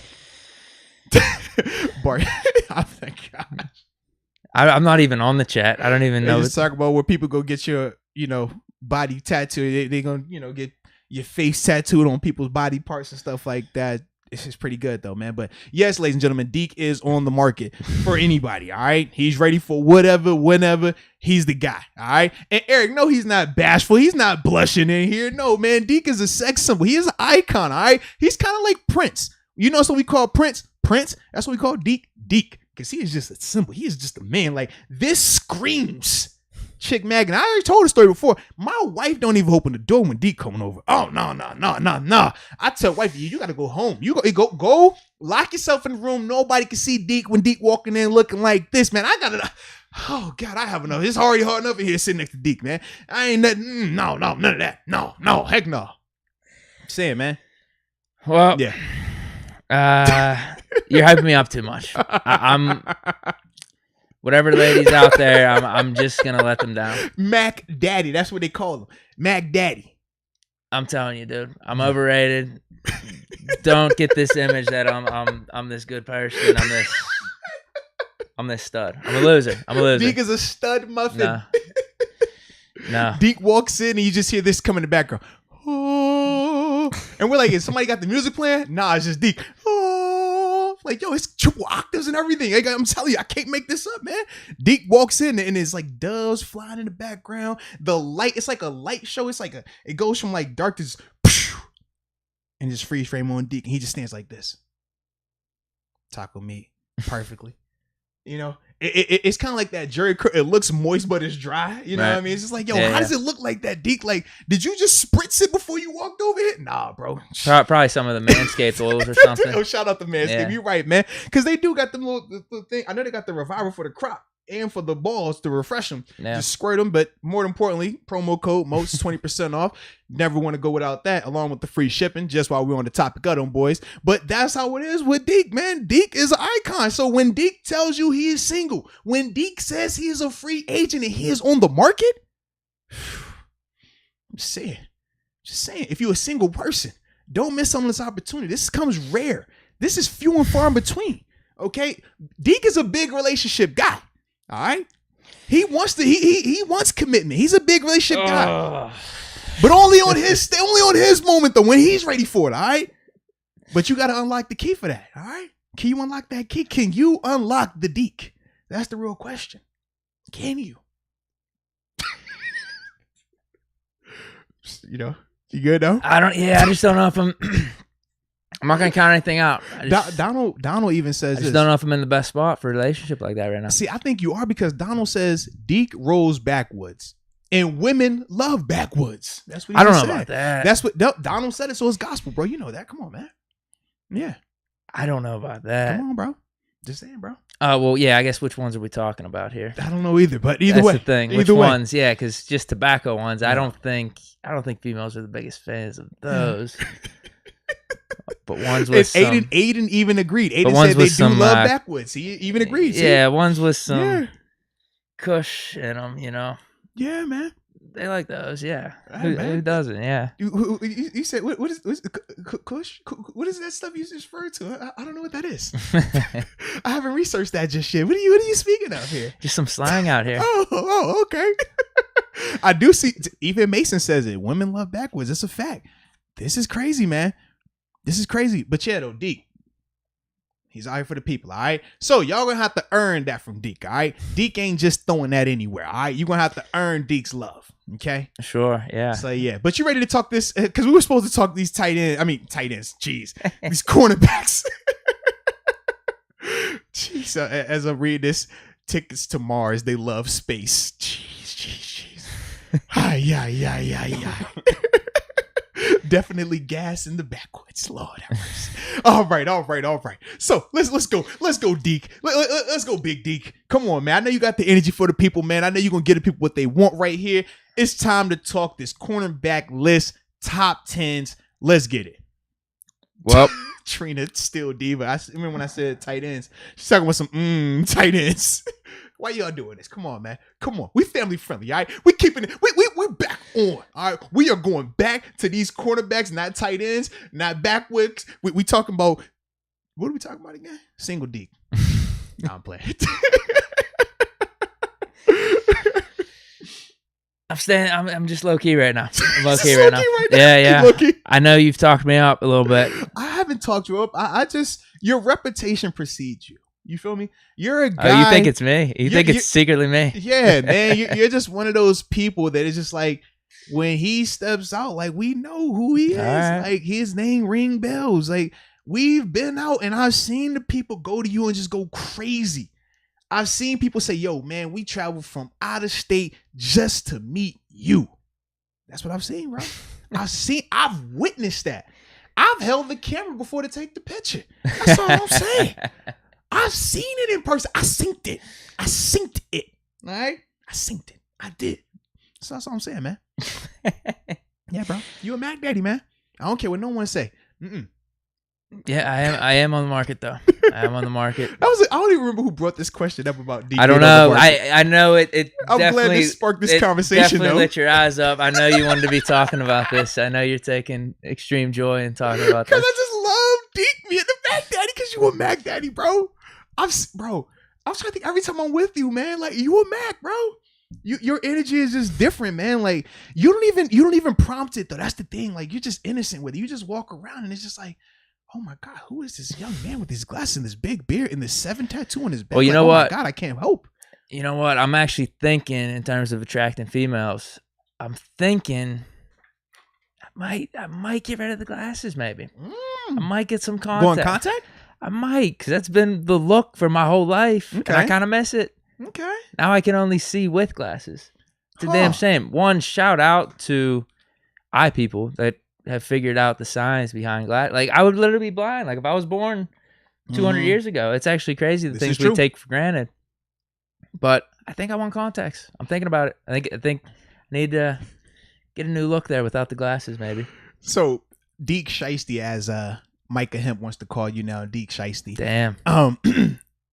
As I was looking at that, someone's credit score 799. They have big Deke energy. Hey, they said no. They said Deke has a 799 credit score, but they also said Still Nation 412 wants to know, Deke, what's your type of girl? Because that's something we haven't talked about before. Like, are you allowed to reveal? Do we actually want to be talking about this? Like, do they want to hear this? Why not? It looks like they want to hear this before we get into this top 10 list, so you might as well share. Man, dude. They said you like them dark skinned women. They say Deke been using Tinder. Tell me, Deke. They say you can find a girl down on Southside, Deke. This is tough. They say that she has to be a Big Ben addict like yourself. I'm getting put in a tough spot right now. Chippendales, Deke.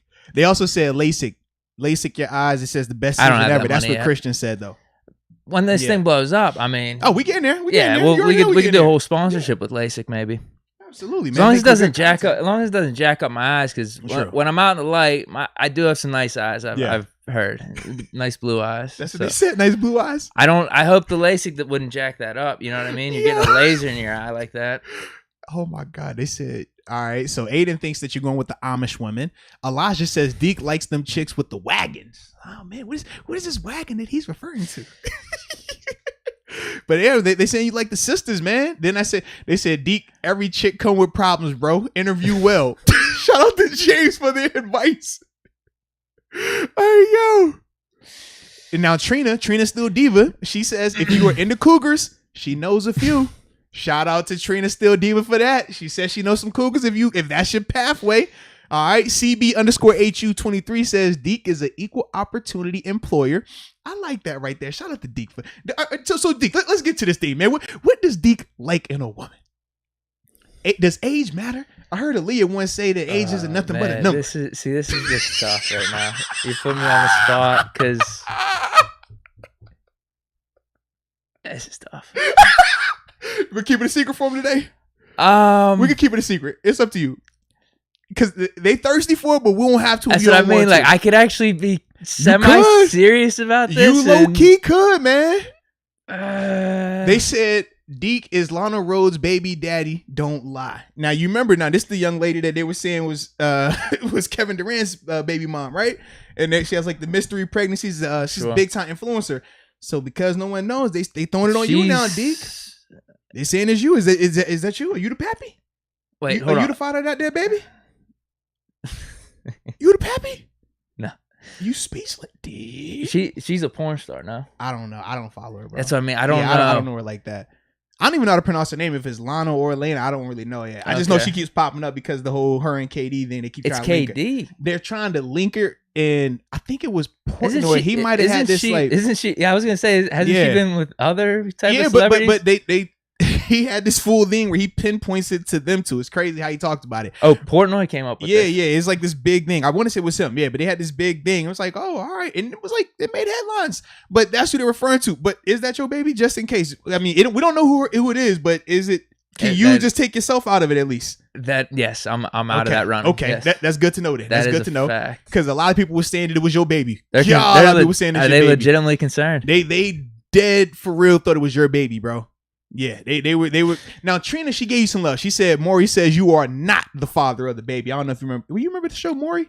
Like back with Jerry Springer and all that stuff. You remember that? Yeah. So that was So someone's saying that it's KD's, but I'm gonna step in to be the stepdad. He's saying KD doesn't even brush his hair. Deke, you got this. You're a good man, Deke. You're a good man. He said KD don't even brush his hair. Deke, you gotta step in this season. Y'all are wildin'. Y'all are wildin'. Someone was mentioning if the chick doesn't have Ben top 10, what does that mean? Oh, that's a deal breaker, right? Is that a deal breaker for you? Is it a deal breaker for you? Like, what's the level of love for 7 in a woman for you? Oh man. Well, damn it. I don't know if I want to be serious about this or not. Why not? Have a little bit of fun. You should mix your seriousness up with your nonsense. That's what I do. I do a lot of research though. Yeah, you're right. I just research everything. So that's kind of like my, I can't tell you if I do or I don't know. If I do know this person, I don't know this person. I just be dibbling and dabbling every once in a while. Well, yeah. Damn it. You know what? Let's save this for another time. All right. Smart move. Just say we're gonna tempo that's out it. Thing, man. That's it. I think I've personally had fun with this. We could table it. I like it. Because I'm sure this will be brought up again at some point. You know it's gonna be brought up again. It's gonna have to. You know for a fact it's gonna be brought up again. Oh, right. So, yeah. So we're gonna table that because somebody just asked, "Oh, could you date a person that's a Browns fan?" So we're gonna get into that later. These are legitimate questions though, bro. It kind of is. These are all things you got to consider a little bit. Yeah. Or if she's not a big Ben fan, or if she is a Ben hater. Like, could you find love if she hated Ben though? That's a legitimate question. Could you find love if she? How open would she be for debate? That's the question. I think. I don't know. Is she closed-minded about that stuff? Yeah, that's stuff you got to ask. That's a serious question though, man. That's a serious question. Is she open to be persuaded? Jared says, would you date a Ravens fan? Like, gosh. I don't know. It is. Yeah. I mean, because that's what I mean. Like, you could take this in so many ways, like a serious way of like, if it's a Ravens fan, all right, they're living in Baltimore. I'm not trying to mess with long distance shit. Right. What if she's a Pittsburgh Ravens fan? That makes it even worse, huh? If she lives in Pittsburgh, where she reports, it's like I can't trust her. It's like, what are you doing then? Can't trust her. Yeah. What are you doing with that? Where they make them at? Keep them over there. We don't want that. Yo, we ain't doing this. You good, bro. You good. You ain't got an answer for this right here, man. Go read your cornerback list, man. We ain't got to worry about your love life, Deke. We know you out here slinging big Deke and small Deke on Wednesdays and Thursdays. We don't care. We know how you live, baby. You good, bro. You good. All right, number 10. As we get back. J.C. Jackson, New England Patriots. Okay. Number 9, Darius Slay, Philadelphia Eagles. Slay Day, okay. Denzel Ward, Cleveland Browns. Okay. Little Denzel. Number 7, Marshawn Lattimore, New Orleans Saints. Number 6, Jair. Is that how you say it? Jair. Is it Jair Alexander, right? Yeah. Green Bay Packers. Green Bay. Yeah, that's the one. He's good. Number 5, your boy, Tre'Davious White. Trey, okay. I see you, Trey. Number 4, Stephon Gilmore. Number 3, Xavier Howard. Number 2, Marlon Humphrey. And number 1, Jalen Ramsey. Hold on now, man. I feel like we're forgetting a name here. Well, you want me to go to honorable mentions? Maybe I missed it. I'm about to say maybe the name I'm looking for is an honorable mentions. Yeah, but before we get to the honorable mentions, just read my top 10 one more time because I think I'll go quick then. I might have missed that name. This is from 10 to 1. J.C. Jackson, Darius Slay, Denzel Ward, Marshawn Lattimore, Jair Alexander, Tre'Davious White, Stephon Gilmore, Xavier Howard, Marlon Humphrey, and Jalen Ramsey. Okay. All right, so no James Pierre, no Cam Sutton, no Joe Haden in that top 10. All right. Give me them. Brought up Pierre and Sutton. Well, because somebody literally just put, where's Pierre? I swear. Mason, why would you do that? Stop being like that. Anywho. I appreciate that. Let's get the honorable mentions, man, because they go with 60. So this top 16 right here, right? Yes, top 16. There's 6, yeah. All right, top Marcus 16. Peters, Let's hear. Baltimore Ravens. Yeah, okay. So they got I don't two think cats this on is the in a list. specific order. It probably is, actually. Marcus Peter at 11. Okay. Baltimore Ravens. Carlton Davis, Buccaneers. Yeah, he's young, right? Yeah, young cat. Yep. William Jackson III, Washington football team, former Bengal. I remember him. Kyle Fuller, Broncos. Byron Jones, Miami Dolphins. And James Bradbury, New York Giants. So time out now. Time out. Wait a minute, baby. So you mean to tell me you read off 16 names here? Yeah. Top 10 and an honorable mention 6, and we haven't heard Joe Haden's name not once? We've not. Okay. Yeah. So I think that's where I will start with my my grievance. Yeah, I'm interested in your take.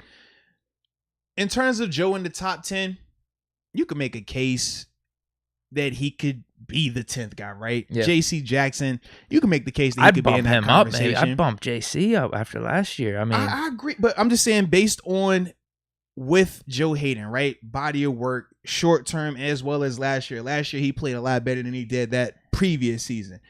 To me, I would probably have him in that 10th range at best, right? I don't think that I would have him. That's what I'm thinking. I wouldn't have him higher than that because these other guys are really good ass cornerbacks. Like I would have to make a case to put him at 10 over JC. Like JC played well. He played well. That's what I'm thinking. I bumped JC up. Maybe you take Slay off after his last year. See, it's still hard for me to do that just because Marshawn Lattimore had a kind of a down year. Man. Like, he was put in the wrong position, you're saying? Dude, like they screwed him a little bit with the Eagles. I mean, you're playing man to man for him, and not a lot of help out there in terms of defensively. We know that they had some growing pains and people got hurt and things like that. But with Slay, he's traveling. He follows the best guy. That's the part for me. I'm just like, conversation we had with Gilmore a couple years ago when we were trying to compare Steven Nelson to Gilmore, and I'm like, bro, Steven ball, but Steven only playing on one side of the field. He's gonna get some very favorable matchups. Whereas Gilmore, whereas Tre'Davious White, these guys are following these dudes. That's a whole nother level. So that's why with Darius, I'm like, if Darius just played one side, man, Darius gonna look way better than that. But he's not just doing that. And he is legitimately following top guys. So that's the only thing with him, man. I guess for me, though, off the top, though, man, William Jackson III, I can't have him up here in the top 16 and not have Joe. Yeah, exactly. That's my I agree thing. with you 100%. A guy like William Jackson, for a fact, I need Joe up there. James Bradbury, I thought he played well last year. Still, for him to be in here, I would need Joe to be in there as well. Byron Jones, I'm cool. He's in here. He definitely deserves being there. Marcus Peters, we already know. He's one of those guys, man. He's going to create a ton of turnovers. He's always going to be in these conversations. It just depends on if he was catching his interceptions that year or if he was getting caught in the double moves that year. And that would dictate him because he's that type of player.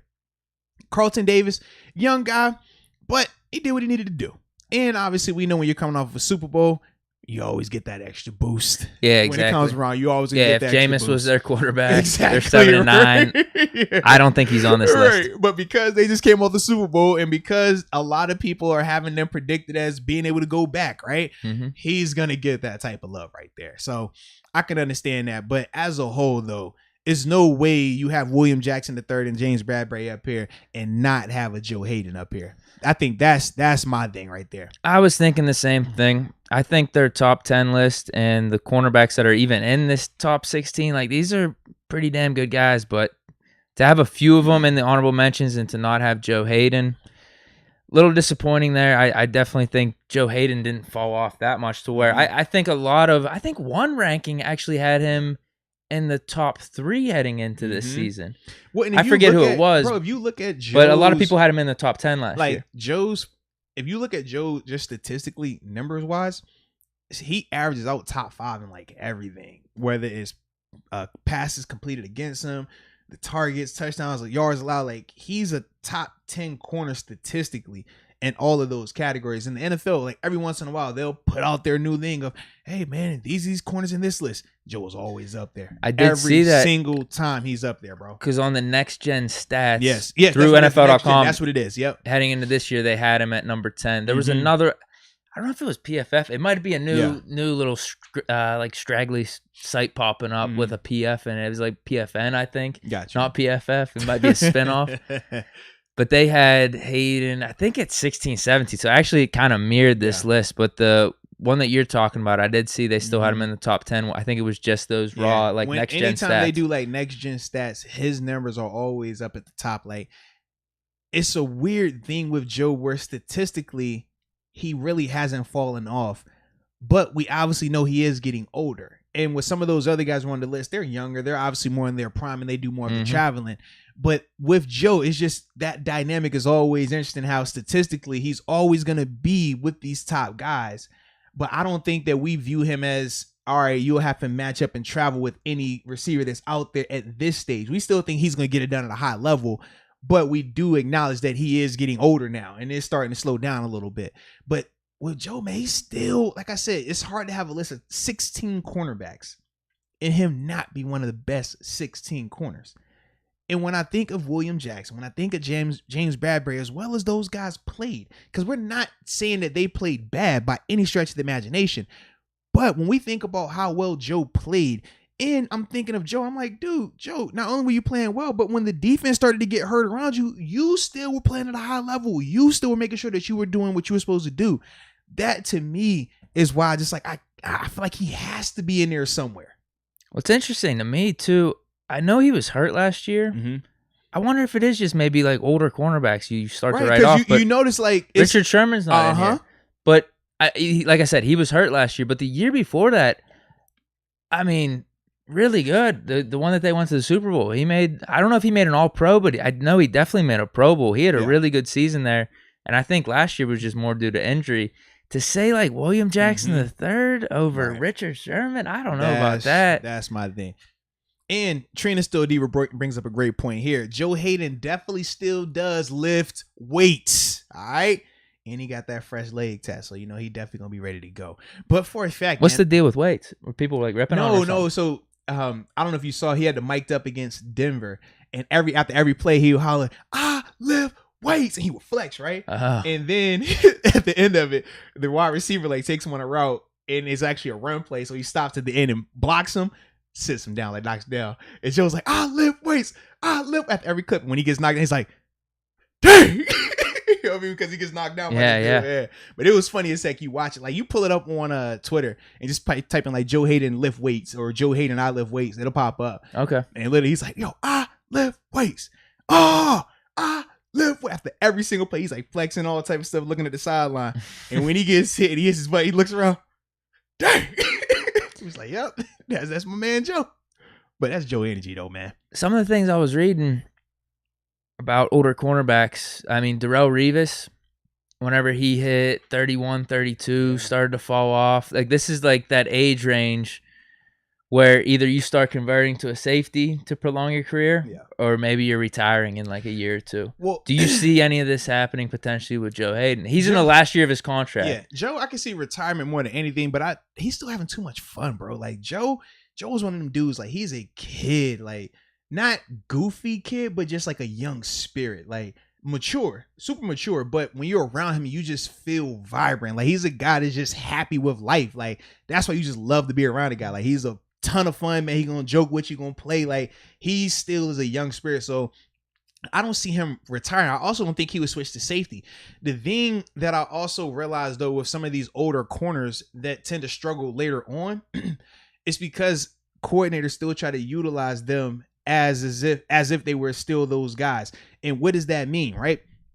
Cam Sutton. Do you think we're going to tell Cam Sutton to mirror the number one receiver, follow him around the field? No. We wouldn't expect that of him, right? We're going to have him play his side of the field. He's going to excel at that. Darrelle Revis, his whole career was what? Following number one receivers. So when you get to Darrelle Revis getting older, you're not going to tell Revis, you as a coordinator, you're not thinking to yourself, well, we're just going to play him on this side and give him help over top. No, you would be like, yo, this is Darrelle Revis. Like, you can go over here and play by yourself. We're going to write it out. You're going to have the number one guy lock him down. But when you can't do that at a high level anymore, now I got to see, can you do these other things from a coverage standpoint? Can you cover 3? Can you cover 4? Can you play squat corner where it's a little bit more aggressive, but you don't have to run with this guy? Are you capable of doing those things? And with some of those guys, they struggle with doing those other style of coverages. And that's typically why those guys start to fall off towards the end, because athletically they become a little bit less gifted, right? They're not as fast. The hips aren't as good. They just get older, and it's hard to excel at corner when it's literally pass or fail every time. As a front 7 guy, a linebacker, a DN, D lineman, you can have a bad play, miss a tackle. It's not a touchdown. You can get beat because you're not athletic enough. It's all right. I got a safety. I got a corner. I got this other guy. As a corner, when you get beat, that's a touchdown. So it's too significant. And that's another reason why with those guys, when it goes bad in a hurry. So yeah. But with Joe, I still think with Joe, he'll be fine, because you understand how we utilize him here in Pittsburgh. We never had him traveling, following number 1 receivers. He was capable of when he first got here, but we didn't utilize him that way. And now they're not going to just drastically shift that as he's getting older, even though we know our cornerback situation is, it's a little in flux. That's a nice way to put it. I don't think that they're going to come out here and say, well, you know what, Joe, to minimize that, you travel and follow the best guys, and then he kind of gets exposed. I don't think that's going to happen. So with Joe, man, I could honestly see him getting an extension here. I don't think it's going to be crazy money, but I can see that because he's still playing well enough, and his price range is going to be going down enough that it can make sense. Yeah. Because I remember us talking about that then with the whole Stephon Gilmore trade, where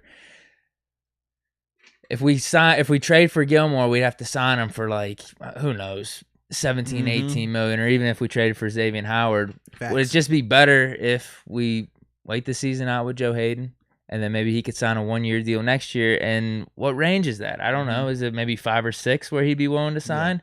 And we still have cap flexibility that we could spend elsewhere. Right. And you also got to remember the cap is going up for us next year. We're looking at $68 million in additional cap space. So we got some options there, man. Yeah, definitely. I don't know if I have anything else on Joe Haden or the top 10 cornerbacks. I think I'm with you. Like, Steeler bias, let's just throw him at 10.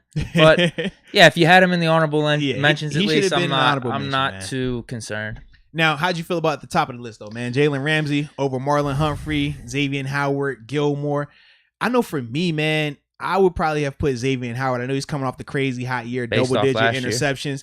And because this is a list that's based off of this season, or based off that past season, I would go with Xavier because he was crazy hot. Now, Jalen improved in a ton. I mean, obviously that first year in LA had his bumps and bruises, but last year was way better, way more consistent. But for me, man, I love the turnover element, man. I love a guy that's able to produce like that. And I would have Marlon Humphrey still in that 2-3 range. And from there, I'll probably go Jalen at 3. Sure. I just think like Marlon has been more consistent throughout these past couple of seasons, whereas Jalen, like we said, last year was really good for him, but the year before was a little up and down. Damn, Humphrey's only 23. Yeah, they're young. They're young. And Luke says that all the receivers have said that Jalen is the hardest to go against. And I've seen that as well, man, because with Jalen, man, a corner that's that tall, long, and fast, like the dude can run. But he has these long arms where he's able to get hands on receivers. So you get a guy who's fast enough to hang with these smaller receivers, but big enough to go with these bigger body receivers. And that's the perfect storm for a corner right there, man. I think I'd keep it the same. Maybe I'd bump Howard over Humphrey. I'm pretty much good with it, though. I'm more about switching up the end of the list with bumping Jason. I can't put him at 10 after his last season. How many picks did he have? I think he had 9 picks. Yeah, he was right. Yeah, because he was right behind Xavier. Yeah. I think I'd have to bump him up just a few spots. I know people would probably have him a little bit lower just because it's like, all right, you got to prove it again. Yeah. Like, this is your first year, like, really breaking out like this. But that's probably it. I just bumped J.C. Jackson up a little bit, maybe throw Joe Haden in that 10 spot. Yeah, and I've seen people, I think it was Rod Dahl, he was asking about Tre'Davious White. Tre'Davious, man, I love his game. I think he had a better season in 19. He did. That was the better season in 19. Also, I just feel like with a guy like Jalen Ramsey, for example, man, as much as I love Trey's game, I don't feel like I can just put Trey anywhere, any defense, doesn't matter. Just go play man-to-man for the whole game. Like, Trey can play man-to-man. He does it really well, but he also plays off. He'll switch it up and play, okay, we're going to play some zone concepts here. They give himself a break, whereas with Jalen is in man-to-man press, bump, and run like 90% of the game. Is nuts. So for me, I'm a fan of that just ultra aggressive style of game. Whereas with Trey, I mean, dude, Trey is a beast. Super consistent, super smart too. Not as athletic though as Jalen. That's another thing. Like Jalen's like that. I don't want to say he's the number perfect 5 cornerback. He's not the perfect corner prospect, but like he's one of those guys that doesn't matter your scheme. Like you can just put him out there and say, yo, we're going to play man-to-man for 4 quarters. Don't worry about it. And he's more than capable of doing that at a crazy high level. And that's for me, I'm just like, I like that a little bit more. It's nothing against like Trey or even Gilmore. Gilmore and Tre'Davious, I feel like they're kind of similar. I like Trey a little bit more than Gilmore actually. Because I think you flip them maybe. Yeah, I think Trey's a little bit more athletic than Gilly, but I love Gilly's physicalness and his smarts. But as a whole, man, like neither of those guys do I think are on the same athletic playing field as Jalen. Like Jalen is special athletically, man. So I'm just looking through some of the highest rankings they have for some of these guys. Yeah. Someone has Marshawn Lattimore at 1. I mean, he's dope though. They have Tre'Davious White at 2. Someone had. This is kind of like the 2 thing, like highest ranking. Absolutely. Someone still has Gilmore at 1. I mean, it's funny. You look at all of these guys. Even Denzel Ward at 8 had a high ranking of 3. Like, it just depends on, are you a guy that loves man-to-man? Are you a guy that loves smart corners? Are you a guy that just wants turnover magnets? Like, what are you looking for? Because all of those guys in that top 10, they bring something different like that. Whereas, okay, this guy might not have the numbers, but he's the best in terms of man-to-man. Okay, this guy has all the numbers, but he probably is going to struggle a little bit in man-to-man. Okay, this guy's extremely smart, but limited athletically. This guy, man, he's a great athlete, but he kind of gets beat on the double moves a little bit here. So each of those guys are different, but they all, I mean, shoot, you can't go wrong with it, though, man. You can't go wrong with any of them dudes, man. No, yeah, just get at least Joe Haden in the honorable mentions. Yeah, that's mandatory. I'll put him at 10, but I know you can put him at 10. Sure. I'm gonna put him in the top. I just say top 16. He has to be in the top 16. Next year we'll have we'll have 2 guys. We'll have 2 guys in this top 10, Cam and Pierre, maybe. Yeah, cause I was like, for me, I'm trying to think. Yeah, Cam could do it. I did see a list. I think it was on that PFN. I think it was. There was one site that actually had him above Joe Haden for this year coming up. Right. I definitely have seen that as well. They were talking him up a little bit. Yeah, I've seen that as well, man. I definitely seen that, man. It's either that or they had him on like a top 20 list. I don't know if it was above Joe Haden or not. No, I thought I saw a list where Cam had a higher ranking than Joe, and I remember saying to myself like, oh, this is weird. But then they had he's trying to be ahead of the curve. But no, they were citing like age though. That was like kind of like they're similar to when the Tuitt versus Aaron Donald conversation. It's like, whoa, he's young, so that's why. Was it like 1 year or something? It 2 was years? Like, what? It was like there's a drastic difference between Cam and Joe Haden. Yeah, but that was the thing with Cam and Joe Haden. They had talked about it was like the age thing, and that's why they had him rated ahead of him. But they also cited that it's still a little bit premature because they said we're rating him based on his work as a slot corner, not as an outside corner, and now he's gonna be transitioning into that. Yeah. So we'll see. And Steven, man, no doubt, man, you're welcome. He says, thank you for the Manscaped discount. Hey, baby, promo code Moats, man, 20% off, free shipping, worldwide, manscaped.com. Delicate Twins will thank you, as I'm sure yours are. So you're welcome, buddy. No doubt. That all we got on the cornerbacks? Is it? I'm trying to think, because, the chat, like, jumps every once in a while, because I've seen people talking about Ramsey and how he was just tough. Even AB struggled with him. Some people saying that Juju had some success on Jalen. It was weird. Juju had success on Jalen when Jalen was in Jacksonville.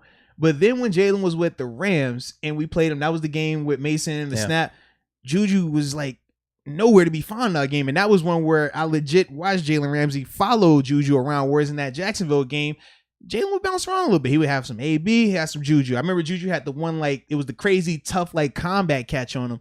But I feel like with Juju and Jalen, that's like the catches that Juju has on Jalen are always like those crazy tough one hand, something freaky catches.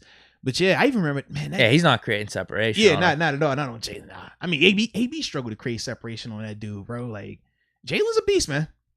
Jalen's a beast. Who had the good receiving game against the Rams? Was it James? It was James Washington or Deontay? I thought it was James Washington, maybe. They both might have had decent games. Because I remember James was cooking. He just had to fumble. That was the only thing. Yeah. Because, we did move. I don't know. Yeah, I can't. That's what, 2? Just looking back on that season, it's a blur. I swear we moved the ball halfway decent at times. Yeah. Well, that's because we had. But, like, that's the thing. A good game means, like, okay, did they have 40 or 50 yards and a few catches? Yeah. That's what a good game was considered back then. Back then, was there one turnover or multiple turnovers? Okay. Yeah. We scored a touchdown, you said. Offensively? Oh, this is a great day. It's a great day. Seriously. It was rough times back then. That's what it felt like. Those were rough times back then, bro. Did we not turn it over? Did we score a touchdown? Maybe we kicked a field goal or two. Did the defense score a touchdown? So you saying you don't want to go back to those times? You didn't admit? I thought you said that was like your best time of your life. No. It's funny to joke about, but no, not at all. I thought you said duck for president or something like that, man. No? No. Okay. You sure? No, I mean, he seems like a good guy. I mean, it was fun times, bro. I wouldn't mind going back to those. Hell no. No. No, I'm good on those. No, all right. No. I remember how happy you were every game, bro. Like, I could just see the jubilation on your face, bro. Like, you're walking to these games like, yo, it's happening today, baby. We got the future here. Well, the last one we went to live was AZ. Mm-hmm. So we were amped because you big duck. You were duck calling. Think of the games. Yeah. Oh no! The last game I went to was the Bills one. Oh, you're right. So dude, up to that point, the Rams game, the Dolphins game we went to, Browns game. And I know we lost that one, but we were in the mix for that middle of the season where we're on this winning streak. Well, we had because that Bills game, we were 2 games above. Well, we were 8-5. Yeah, we were 2 games above it. Yeah. Or excuse me, 3 games, and that would have been a clincher for us. It would have beat them, but for Buffalo to clinch for them as well. Yeah. That was probably the best, I think, atmosphere I was at for Heinz Field. I really do think that game was. That was a vibe, bro. It really was. Man. Too bad the ending couldn't cap it off, make it even better. It happens like we had our chances. Man. That's the thing. We had 2 chances. We definitely did, man. We had Ben. We're scoring. Duck 2 times. I mean, we were past the 50-yard line too. Hey. I was like, damn it, dude. They're playing this damn prevent defense. We need to score a touchdown. Duck hit the. I'm gonna throw this NFL out too. All right. I actually thought the last pass that was picked off was gonna be a touchdown. I really did because it was right in the corner of the end zone, like where I was. I was like, oh, I was so excited. Yeah. That was a rough one. Yeah. But those are just memories now. Hey man. Hopefully we won't go back to that anytime soon then, baby. No, not at all. All right, you ready to wrap this thing, get to this last one? Because we've had people talk about this. I think so. And we haven't had a chance to discuss it just yet. So now, the order is correct. Reactions to UFC 264 McGregor versus Dustin Poirier 3. It's funny, too. I just realized that this is my first time seeing the topics pop up. Because when you sent them, remember we were talking about how it was like frantic. I never had a chance to look at it. It's nice work, right? It's dope little graphic. It's not bad. I like that right there, man. It's clean, bro. I thought you'd give Poirier some shot. He won the fight. I mean, McGregor's the one. I was like, yeah, you gonna put Dustin's face on? You supposed to put McGregor? He won the fight. He won the fight, so I'm gonna put him on.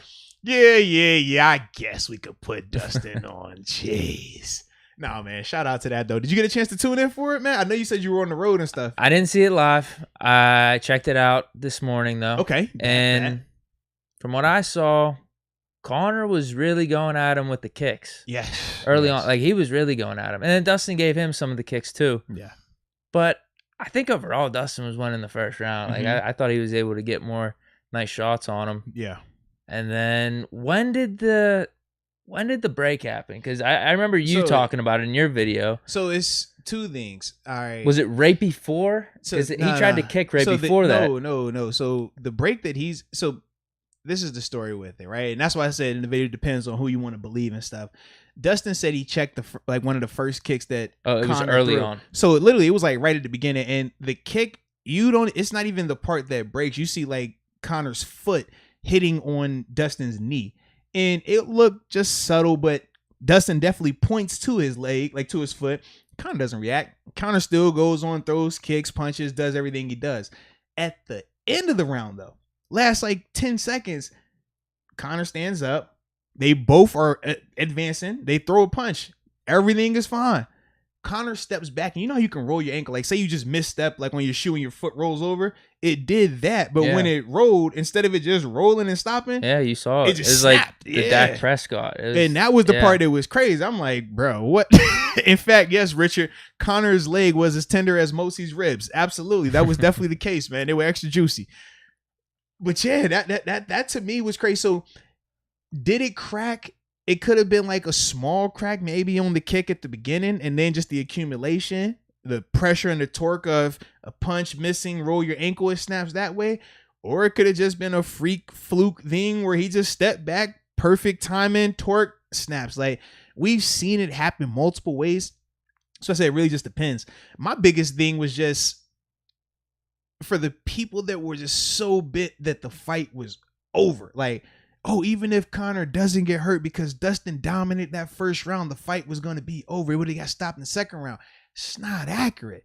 We've seen how many fighters get trashed in a round and come back the next round and win. We've seen how many fighters get trashed for 3 rounds and come back and win. In the fight business, all it takes is one shot.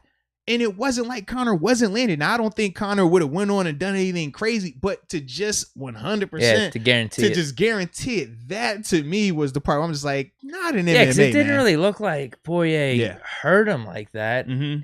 I thought he was beating him, but it wasn't something where, oh, McGregor's gas, like he's completely out of this fight. There's no way. Like Dustin was controlling him, sure, but I didn't look at it like, oh man, this guarantees that Dustin's gonna win this fight. So yeah, man. Because it didn't really look like he got that many amazing shots when he got him on the ground even. Like Conor was able to hold him back a little bit. For the most part. Now, there was a little funny part, man. My man Conor had caught Dustin with a couple elbows from the ground. It was like, oh, all right, I see you, Conor. And Dustin got pissed. Dustin hit Conor with some bombs, bro. Hey, some bombs. But the thing with Conor, though, tough as nails, bro, you would have thought like anybody else, they're either going to sleep or they would have been gashed, like cut up, because these are monster elbows coming from a dominant position from top to bottom. You got a ton of force with it. Literally, Conor was fine. The only thing, his cauliflower ear got like that's what he said. I saw some of his videos that he posted out today. Bro. He was actually making fun of him when Poirier had him in that position because he was like, it was really nothing. Like, you didn't really do anything with most people. Like, those are some heavy shots. Like, that's going to, like, elbows slice your face in the MMA business. Like, it happens. And dudes go to sleep off of those caliber shots. And it wasn't like it was 1. It was like 10. But going back to what Conor said, bro, like, he didn't look hurt. It never looked like, oh, man, they about to stop this thing. Even though Dustin was doing his thing. Like, I love Dustin's approach. Dustin's just calm demeanor through it all. But I never got the sense that, oh, man, this fight is over after 1 round. I'm like, man, we could point to, there you go, as I said in the video, Charles Oliveira versus Michael Chandler. Michael Chandler looked great in that first round. And then we saw what Charles did in the second round. Like, it happens, you know? Like, that's the fight business. We talked about Nate Diaz versus Leon Edwards, man. Leon Edwards is dominating the fight. Nate catches him with a punch at the end and changes everything. Like, that's the fight business, man. But it was good, though, man. I enjoyed it. I'm with you. That would have been really nice to see go the distance. It would have, man. It definitely would have, bro. What do you think? Who do you believe then in terms of Poirier versus McGregor on the check? I think they both can be right. I don't think it's mutually exclusive either way. Like, you can check a kick and have a break. We saw Anderson Silva do that. We've seen multiple people do that where they throw a kick, a guy lifts their leg to check it, and bone on bone it a snap. Usually it happens right then, though, like the full break. So with Conor's kick, though, it was more so the foot that landed and not the shin. With Anderson Silva, with Chris Weidman, those are all shins that landed, and ultimately why it snapped like that, right? So with this, was it because the foot that it didn't snap completely in half, but it might have had a crack in it? And then because your adrenaline pumping in a fight, you're not thinking about it. But now towards the end of the round where you're really trying to throw some torque on it, you go, all right, I missed. But now when I step back, all that force, all that torque, it just happens. Like, it could be a mix of that. So that's my thing. I think it was just unfortunate. Just one of them freak accidents. I mean, you hate it to happen like this. But I will say, I was happy that it did happen the way that it did, because I got a chance to see one of the most iconic moments when my man Conor was sitting on that ground in that cage and he said, "Your wife is in my DMs." Me DMs. Yo, your wife is in me DMs. That was the most legendary moment ever. Like, you talk about an angry guy. He looked like the angry Irishman. Like, I think of my little fighting Irish guy, and you notice every time Conor fighting Irish stance, I just imagine if that Irishman was just pouting and was mad. Like, Joe Rogan sitting next to him to do the interview killed me. I'm like, Joe, if you don't get up off this ground, Joe, don't do this interview sitting down like that, Joe. Joe going to, all right, Conor, how you feeling, man? You all right while we sitting on the case? Like, it's not a good look, bro. It's not a good look. But when my man Conor says that about my man Dustin's wife, I'm like, Lord, Conor, your leg is snapped, bro. If Dustin is mad with you when he comes over here and whoops you, there's zero you can do right now. Like, at least wait till you heal up before you start talking crazy again. But that's Conor, bro. That's Conor. I can't make it up, man. Can't make it up. Who do you believe on that? Well, no, I mean, Conor was telling the truth about her being in the DM. We just don't know what the message was. That's the thing. You can't see it. But then that's the question. Is it Photoshopped? No. Essentially, all it is if I send you a message and I delete the message or unsend the message before you open it, when you go to your page, you'll be able to pull up that I sent you something. You just can't see what it is because I took it back. So you know she sent something. We just don't know what it was. You think she unsent it then? No, that's what she did. Whatever she sent, she just unsent it. So it could have been, okay, my husband's going to kick your tail. All right, bet. And she's like, all right, I probably shouldn't have said it. Let me just take it back. Like, it could be something as simple as that. Like, I don't think it's anything. Connor's not lying. Right, but Connor's trying to make it like it's sexual. Yeah.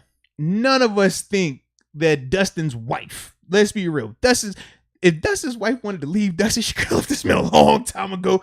You know what I mean? Before he blew up, before he became who he is. That's not happening. You know what I'm saying? Like, and it's Conor. Like, if, you know what I mean? It's a lot going on with Conor that isn't that savory either. That's all I'm saying. If a person wanted to pick a person to have some infidelity with, I just don't think that would happen in that timing like that. That's all right? But either way, I think it was more so either her talking smack. Like, I really think it was her saying like something out of pocket, and probably Dustin was like, yo, just chill. Like, it ain't even worth it. You know what I mean? And then she just takes it back. And for Conor, I mean, you screenshot it because, oh, this is fun. But these dudes have a history. This is their third time fighting. They only had. Weren't they so cordial or something on the last one? Only on the second one, but this was where we were saying, like, was that fake McGregor? Because that's when McGregor was like, oh man, you know, I like the hot sauce. You go, oh, I got the whiskey. Oh man, this is a great guy. Da da da da. And everything was good, but the reason they say they started the beef was the charity event. So that second fight, they said they were going to fight for charity. He was going to make a donation. After the fight happened, though, time went past. Dustin apparently didn't get the money that he wanted in a timely fashion from Conor. So instead of him reaching out to Conor directly, he publicly was like, yo, man, that's crazy. You lose the fight. You ain't going to make the donation to my charity.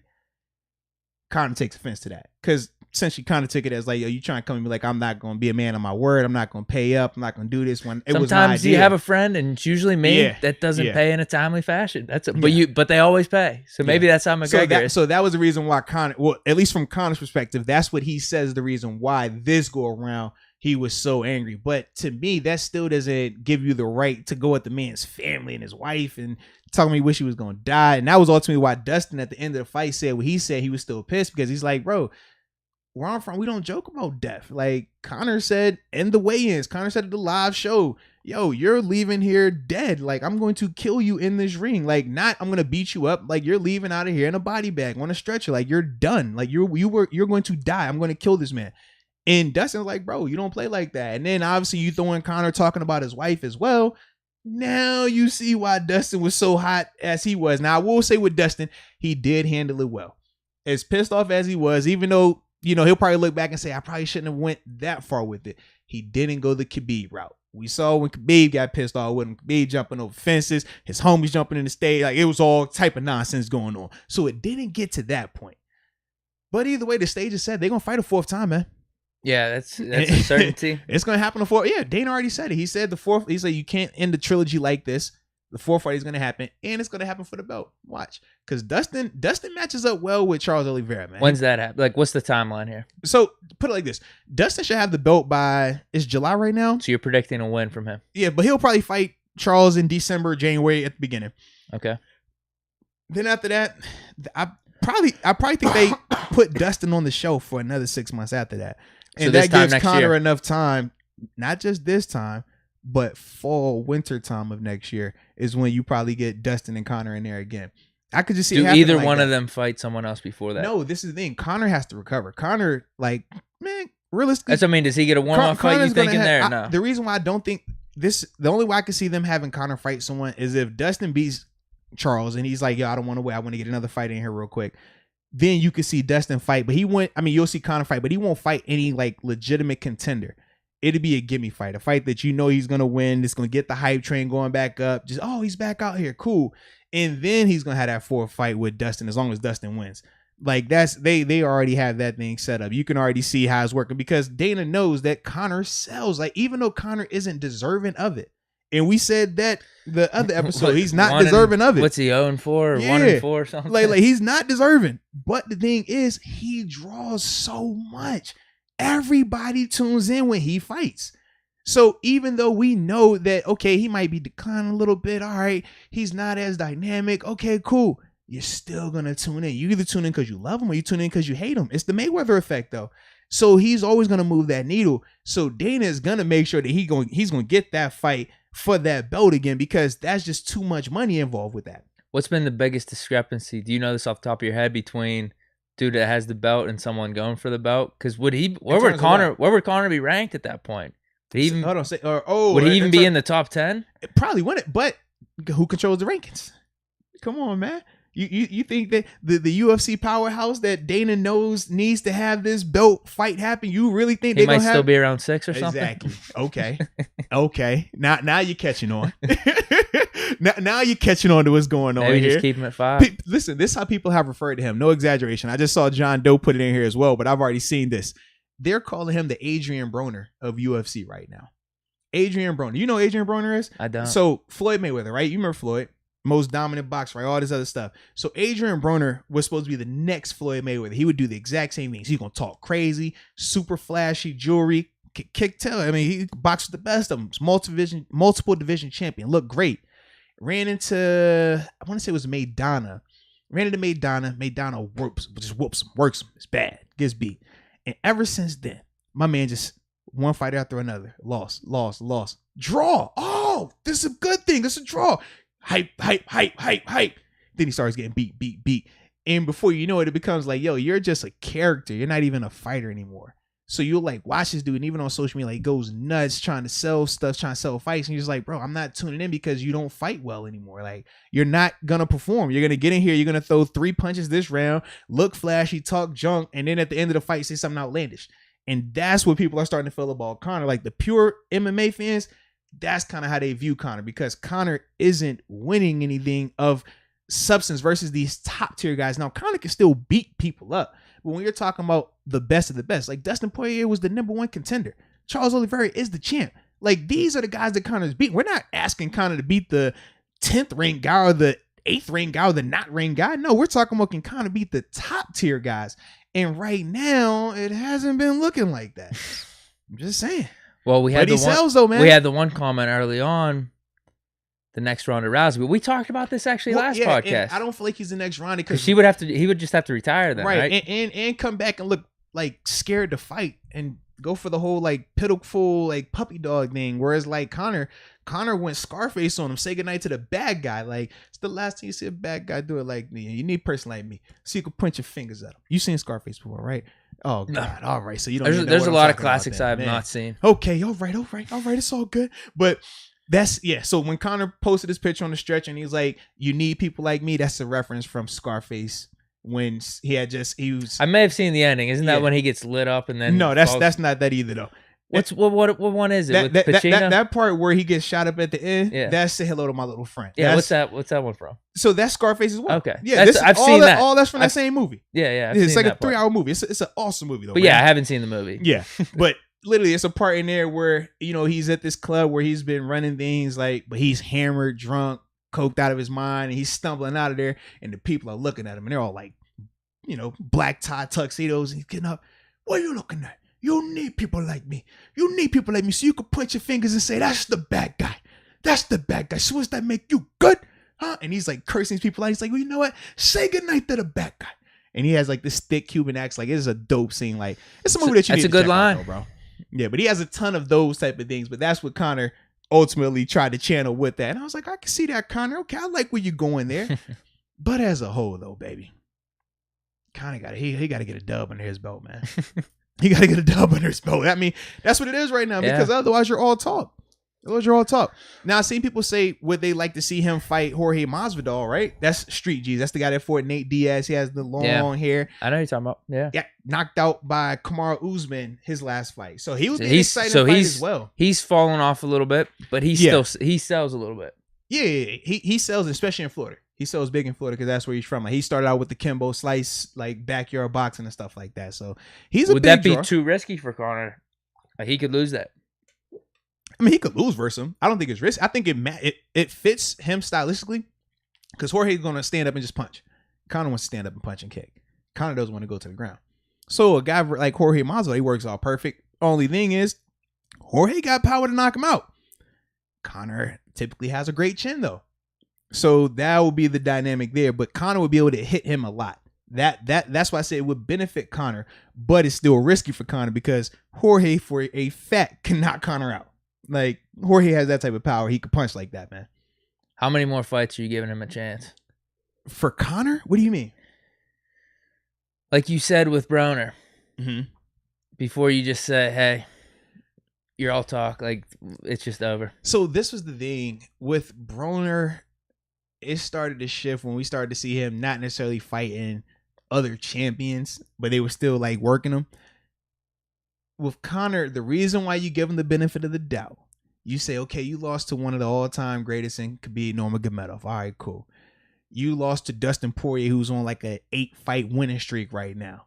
2 times. Twice. Borderline fluky, too. Well, yeah, especially the second one. The second one, you can make a legitimate case like, yo, that was fluky. Like, all right. Then, let's see. Who else has he lost to in this small window? He beat Cowboy, but like I said, Cowboy was older, nor was he a top 10 guy. I don't think he was top 10 at the time, but like, he was old. Like, and it showed in Cowboy's fights leading up to that and afterwards. Then, let's see, who did he lose to before that? Split 1-1 with Nate Diaz. Yeah. Yeah. Hold on, let me see. Because he took that break when he went to box with Floyd. Yeah. Yeah, exactly. I guess the Floyd one that's thrown in there makes like I don't count it. Right. I don't count it, but that was a part of just like that layoff though. Like all from of that went into 18 to 2021, it's just Khabib, Cerrone, and then the 2 with Poirier. But then you go back to 16. Yeah. And I think you're right. Yeah, Diaz. Yeah, they split it. Now, I've seen people in the chat, Steeler Nation 412, talking about Conor going back down in weight. So when I was talking about him fighting Jorge, that would be him bumping up, going a little bit bigger. Okay. Just because he's fought at 170 before. When he fought Nate Diaz, the both fights versus Nate Diaz were at 170. But he'll fight 170, 155, or when he was knocking everyone out was at 145, right? I don't think he's going to cut to go back down to 145, but they got interesting matches down there. Max Holloway is another fight that Conor, Conor beat Max before. Max is great on the stand-up, great with his hands. But once again, Conor, that's a fight that Conor could, it makes sense for him if you could just stand up. The weight cut, though, I don't like for Conor as he's getting older now, because with the weight cut, typically makes your chin a little janky, and Max can touch him up. Now, Max doesn't have the same power to knock him out, though, and that is what benefits Conor. Because Conor can take a punch. Max has great gas tank, great ability to throw volume strikes, but he's never going to be able to hurt Conor. Whereas Conor, for a fact, will be able to hurt Max. But Max got a great chin on him as well, though, man. But Dustin Poirier he carved up Max when they fought, boy. Lord have mercy. So, yeah, man. He's on a run. Yeah. Anything else on UFC, McGregor that we're missing here? Man, just Steeler Nation brought up when Conor had beat Cowboy at 170, how we all thought Conor was back after that, and turned out that wasn't the case. Do you know what Cowboy was ranked at that time? He wasn't ranked, or at best he was like 10. Like, yeah, because Cowboy's on the downslide, man. His record's 36-16. Yeah, like Conor. I mean, with Cowboy, man, it was just Cowboy's last run. Yeah, but Cowboy never really has like a last run because it's Cowboy. He's always game. He's the guy that's going to always take a short notice fight. He's always going to hop in that thing. And even though he doesn't always win, he's always a game fighter. So it was more so just the interesting part of, it'd be cool to actually see these two guys go at it. If it goes to the ground, Cowboy's going to win. If they stay up, Conor's going to win. We saw what happened. It stayed up, and it was in Conor's best round, which is his first round when he's as fresh as he can be. 40 seconds. Yeah, man. Yeah, man. We'll see, though, man. Yeah, I hope he comes back. I mean, next year, it'll be hyped up. Yeah. I'll be interested. So that's what I'm hoping for. What's the next big one now? Because now boxing's getting moved. Yeah, man. Because, that's COVID behind them dudes, man, with Tyson Fury. Is that and just going to be now all of a sudden it's going to be in August maybe? I'm hoping as simple as that. Yeah, I'm hoping. I'm still waiting to get the details on like the new date and stuff. When I looked it over the weekend, they said they were just moving it. Okay, yeah, and I wonder how much that would have. It was Fury, right? That had it. Mm-hmm. I wonder how much. Maybe they want to move it back a little bit further, so he has like a recovery time if he actually has it. See, I don't know if it was him or somebody in his camp that tested positive, and that was it too. If he tests positive, then I can see them moving it back. That's what I mean. Like if he actually had the flu stuff and he's losing weight, yeah. But if he doesn't have it, maybe it's a sooner turnaround time. Absolutely, man. But no, man, we got Derek Lewis though, man. That's the Houston Cat, aka I know Lewis, man. Every time I tune into him, he's knocking someone out. He's getting he has a fight coming up in Houston. He has a fight coming up in Houston. That's his hometown, so that's gonna be crazy. Okay. And then Amanda Nunes, she's fighting as well versus Juliana Pena. That's how you say her name. But yeah, you know Amanda Nunes, she's an absolute monster, aka the GOAT. She's in that. That's the one that's in that conversation. Like, yeah. It does just kind of suck that McGregor's going to be out for this whole year at least. Yeah. Because let's be real. Like, I'm just going to be real man. with you. You saying those names, it's like, if I'm around somewhere that they have it on, I'll tune in. But I'm actually like really interested in a bunch of this other stuff that comes with McGregor. That's the Conor effect. And that's why I said if you're Dana needed Conor to win. If Conor would have won this last fight, that's why he made the announcement before the fight. Hey, whoever wins is fighting for the belt. Because you know, if Conor gets that, man, it changes everything. But unfortunately, he lost. That's the one thing with MMA that I love about it is you don't have to deal with a referee typically having too much influence. You don't have to worry about crazy, fluky, oh, this guy just having bad games or bad series. It's like, no, they're going to go in this ring and they're going to fight till somebody stops fighting. And I love that part. So you might have a bad round. You might get your tail kicked that round, but you can get a chance to come back and make it right. And at the end of it, best man gonna win. Last man standing. So I like that right there, man. But for Dana, it kind of sucks because you can't control that. You know, in basketball, you might be like, man, you know what? Get some extra calls over here. And we've heard referees say that too. Well, yeah, man, we've done some calls and we've done this to make up for that. And we're all like, yo, what are you doing? But either way, in UFC, it's different. You can't do that. I can't protect you from this punch that's coming. Mm-mm. Yeah, and you're right. If he had the belt, even if he loses the belt, all of a sudden you could probably have another match for him trying to get the belt back. You gotta have a rematch. You could mandatory rematch. You weren't ready for that? You'd have at least 3 or 4 fights, no matter what the outcome, that you could tee up with him getting the belt. Man. And now the people are saying they were happy to see my man Greg Hardy get dropped. Well, actually, I said my man, not my man, but I get what you're saying on that, but Greg Hardy, yeah, he got cracked. Oh gosh. Well, I saw your video on it. And he got cracked. Was it early? Oh man, it was first round. Yeah. Okay. It was a good scrap, but Lord, because he low key was winning the first round. Like he caught the dude. He caught Ty. My man Ty, oh Lord. And that Spice Girls intro killed me, man. Tell me what you want. What I really, really want. I love it, bro. Got to get the shoey. Oh, has he done that before? The shoeys, yes. He'll do the shoey chugs, and they said he's come out to like Celine Dion. He comes like to all type of like wacky like just to throw those people type off. of songs. Yeah. The My Heart Will Go On or whatever. Yeah, that's near, funny. Far, wherever. Yeah, I recognize him from the tattoos on the side. Yeah. I've seen him fight once or twice. He gets after it, bro. Yeah, he gets after it, man. Yeah, bro. I think that's all I got. Though. I don't know if you got anything else with the comments. The chat was straight. Yeah, man. So I'm good if you are good, baby. Yes, indeed. You see anything else on your end? No. Over here? I'm good. They're saying they want you to chug out of a shoe, though. Oh, that's the shoe. You saw my man Ty. That's how he does it. After every win, man. Get him a shoe. Pour the beer. Yeah. You doing it? You doing it before a game? Maybe this year. Oh. Does it have to be one of your shoes? It has to be one of your shoes. He did random shoes. I know. I couldn't see you doing a random shoe. No, it was funny. He was doing random shoes, and the announcer is like, yeah, chill on that, Ty. It's a Delta variant going around with this COVID stuff, man. I was like, yeah, you bring up a good point there. I don't know. Even if you don't believe it, it just doesn't seem sanitary. Like, No, yeah. Even if you erase COVID from it, doesn't seem sanitary. Disgusting. Like, are there socks on in these shoes? I don't even think I'd do my own shoes. I guess it was like, like I don't want to. No, I'm good on that, bro. Why can't you just chug the beer? Yeah, there's got to be another thing. They said, now Juan says Deke doing a shoey is big Deke energy, though.